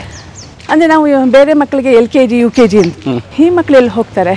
ಸೊ ಹಾಗಾಗಿ ಈ ಮಕ್ಕಳು ನೋಡಿ ಸ್ನೇಹಿತರೆ, ಇದು ವಿಶೇಷ ಶಿಕ್ಷಣ ವಿಭಾಗ, ಸ್ಪೆಷಲ್ ಎಜುಕೇಷನ್ ಡಿಪಾರ್ಟ್ಮೆಂಟ್. ಇದು ಈ ನಮ್ಮ ಮೈಸೂರಿನ ಸ್ಪೀಚ್ ಆ್ಯಂಡ್ ಹಿಯರಿಂಗ್ ಸಂಸ್ಥೆಯಲ್ಲಿರುವಂಥದ್ದು. ಒಳಗಡೆ ನಾವು ನೋಡೋಣ ಹೇಗಿದೆ ಅಂತ. ನಮಸ್ಕಾರ, ಚೆನ್ನಾಗಿದ್ದೀರಾ? ಸೊ ಇದು ವಿಶೇಷ ಮಕ್ಕಳದ್ದು ಸ್ಕೂಲು. ಡಾಕ್ಟರ್ ಪ್ರೀತಿ ಅಂತ ಹೇಳಿ ಇಲ್ಲಿ HOD. ನಮಸ್ಕಾರ. ನಮಸ್ತೆ, ಗುಡ್ ಈವ್ನಿಂಗ್. ನಾನು doctor Preethi Venkatesh, department of special education head at All India Institute speech and hearing. So ನೀವೇನೋ ಬೋರ್ಡ್ ಹಾಕಿದ್ದೀರಿ, ಸ್ಪೆಷಲ್ ಎಜುಕೇಷನ್ ವಿಶೇಷ ಶಾಲೆ ಅಂತ. ಏನು ವಿಶೇಷ ಇದೆ? ವಿಶೇಷ ಶಾಲೆ ಅಂದರೆ ಮಕ್ಕಳು, ಸ್ಪೆಷಲ್ ಮಕ್ಕಳು, ಅವ್ರಿಗೆ basic educational training, pre academics ಏನು ಬೇಕು, ನಾರ್ಮಲ್ ಸ್ಕೂಲ್ಗೆ ಹೋಗಬೇಕು ಬೇಕಾಗಿರೋದು ಏನೇನು ಟ್ರೈನಿಂಗ್ ಅದೆಲ್ಲ ನಾವು ಇಲ್ಲಿ ಕೊಡ್ತಾ ಇದ್ದೀವಿ. ನೋಡ್ಬೋದಾ? Sure sir, please welcome. ಬನ್ನಿ. ಪ್ರಾರಂಭದಲ್ಲೇ ಬಹಳ ಕಲರ್ಫುಲ್ ಆಗಿದೆ, ಒಳಗಡೆ ಹೇಗಿದೆ ನೋಡೋಣಂತೆ. ನಿಮ್ಮ ತರಬೇತಿ ಸಿಸ್ಟಮನ್ನು ತೋರಿಸಿ ನಮಗೆ. ಹಾಂ ಸರ್, ಪ್ಲೀಸ್ ಕಮ್. ಬನ್ನಿ ಮೇಡಮ್, ಜಂಪ್ ಅಂತ ಬರ್ದವ್ರೆ. ಸ್ಟಾರ್ಟ್ ಮಾಡಿ. ಇಲ್ಲಿ ಸ್ಟಾರ್ಟು ಈಗ ಅದನ್ನು ಫಾಲೋ ಮಾಡ್ತೀವಿ. ಯಾರು ಫಾಲೋ ಮಾಡ್ಬೇಕು? ಬ್ಲೂ ಲೈನ್ ಫಾಲೋ ಮಾಡ್ಕೊಂಡು ಹೋಗೋದು. ಏನು ಇದರಿಂದ ಏನು ಉಪಯೋಗ? ಈಗ ಒಂದು ಹೇಳಲಿಕ್ಕೆ ಇಷ್ಟಪಡ್ತೀನಿ, ಇಲ್ಲಿ ಬರೋರೆಲ್ಲ ವಿಶೇಷ ಮಕ್ಕಳು, ಅವರಿಗೆ ಬುದ್ಧಿಶಕ್ತಿ ಸ್ವಲ್ಪ ಕಡಿಮೆ ಇರುತ್ತೆ. ಅವರು ಶಾಲೆ ಒಳಗಡೆ ಹೋಗ್ತಾರೆ, ಅವರಿಗೆ ನಾವು ಪಠ್ಯಕ್ರಮದಲ್ಲಿ ಏನಿದೆ ಹೇಳ್ಕೊಡ್ತೀವಿ. ಇಲ್ಲಿ ಹೊರಗಡೆ ಇಂಚಿಂಚು ಜಾಗದಲ್ಲೂ ನೀವು ಏನು ನೋಡ್ತೀರಿ ಅಂತ ಹೇಳಿದ್ರೆ ಮಕ್ಕಳಿಗೆ ಬುದ್ಧಿಶಕ್ತಿಗೆ ಬೇಕಾಗಿರುವಂತಹ ಆಟ ಪಾಠಗಳು ಇದೆ. ಈಗ ಸಾಮಾನ್ಯವಾಗಿ ಸುಮ್ಮನೆ ಮಕ್ಕಳು ಸುಮ್ಮನೆ ನಡೀತಾರೆ. ಇಲ್ಲಿ ಈಗ ನೀವೇನು ಯೋಚನೆ ಮಾಡಬೇಕು, ಇದು ಯಾವ ಪ್ರಾಣಿ, ಇದು ಯಾವ ಬಣ್ಣ, ಅದನ್ನೇ ಫಾಲೋ ಮಾಡ್ಕೊಂಡು ಹೋಗಿ ಹೋಗಿ. ಸೊ ಇದು ನಿಮ್ಮ ಅಟೆನ್ಷನ್ ಸ್ಪ್ಯಾನ್, ಗಮನ ಹರಿಸೋ ಶಕ್ತಿ, ಆಯ್ತಾ? ಇದು ಹೀಗೆ. ಸೊ ಇದು ನಿಮ್ಗೆ ಸಿಕ್ತು. ಇದೇ ತರ ನಮ್ಗೆ ವಿಶೇಷವಾದ ಕ್ಲಾಸ್ ರೂಮ್ಸ್ ಇದೆ ಇಲ್ಲಿ. ಸೊ ಇಲ್ಲಿ ಬಂದಾಗ ನಾವು ಮಗುಗೆ ಅದು ಎಜುಕೇಶನ್ ಲೆವೆಲ್ ಯಾವ ಮಟ್ಟದಲ್ಲಿದೆ ಅಂತ ಪರೀಕ್ಷೆ ಮಾಡಿ ಆ ಮಕ್ಕಳಿಗೆ ಸ್ಪೆಷಲಿ ಡಿಸೈನ್ ಮಾಡಿರೋಂತಹ ಕ್ಲಾಸ್ ರೂಮ್ಗಳಿವೆ. ವಿಶೇಷ ಶಿಕ್ಷಕರಿದ್ದಾರೆ. ನಿಮಗೆ ಇಲ್ಲಿ ಪ್ರತಿಯೊಂದು ಪೇರೆಂಟು ಯಾವ್ಯಾವ ಕಡೆಯಿಂದ ಬಂದಿದ್ದಾರೆ, ಎಷ್ಟು ವರ್ಷ ಇದ್ದಾರೆ, ಅದನ್ನು ನೀವು ಕೇಳ್ಕೋಬೋದು. ಬನ್ನಿ. ನಮಸ್ತೆ. ಐಟಲ್ ಹಲೋ. ಆಯ್ತು, ಒಂದ್ಸಲ ಮಾಡೋಣ. ಒಂದ್ಸಲಿ ಸುಶಾಂತ್. ಐಫೈ.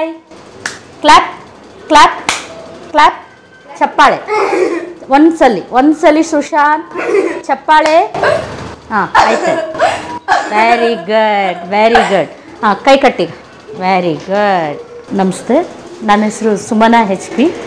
ನಾನು ಕಳೆದ 20 ವರ್ಷಗಳಿಂದ ಇಲ್ಲಿ ವಿಶೇಷ ಶಿಕ್ಷಕಿಯಾಗಿ ಕೆಲಸ ಮಾಡ್ತಾ ಇದ್ದೀನಿ. ಇವನಿಗೆ hyper activity with ASD feature, autism spectrum disorder ಅಂತ. ಮಗು ಲೇಟ್ ಐಡೆಂಟಿಫೈ ಆಗಿರೋದ್ರಿಂದ ಅವನಲ್ಲಿ ಭಾಷೆ ಬೆಳವಣಿಗೆ ಆಗಿಲ್ಲ ಹೆಚ್ಚಿಗೆ, ಅಂದರೆ ಮಾತಿನ ಕೌಶಲ್ಯ ಕಡಿಮೆನೇ ಇದೆ. ಈಗ ಕೆಲವು ತಿಂಗಳಿಂದ ಅಷ್ಟೇ ಅಮ್ಮ ಅನ್ನೋ ಪದನ ಮೀನಿಂಗ್ಫುಲ್ಲಾಗಿ ತೆಗಿತಾ ಇದ್ದಾನೆ. ಈಗ ಅವನಿಗೆ 13 ವರ್ಷ. ಲೇಟ್ ಐಡೆಂಟಿಫೈ ಆದಾಗ ಏನಾಗುತ್ತೆ ಅನ್ನೋಕ್ಕೆ ಇವನು ಉದಾಹರಣೆ. ಅಂದರೆ ಅವನಿಗೇನೋ ಸಮಸ್ಯೆ ಇದೆ ಅಂತ ಕಂಡುಹಿಡಿಯೋದು ಲೇಟ್ ಆಗಿದೆ. ಕಂಡುಹಿಡಿಯೋದು ಮತ್ತು ಕಂಡುಹಿಡಿದ ಮೇಲೂ ಕೂಡ ರಿಹ್ಯಾಬಿಲಿಟೇಷನ್ ಸರ್ವಿಸ್ ತಗೊಳ್ಳೋದನ್ನು ಡಿಲೇ ಮಾಡಿಬಿಟ್ಟಿದ್ದಾರೆ.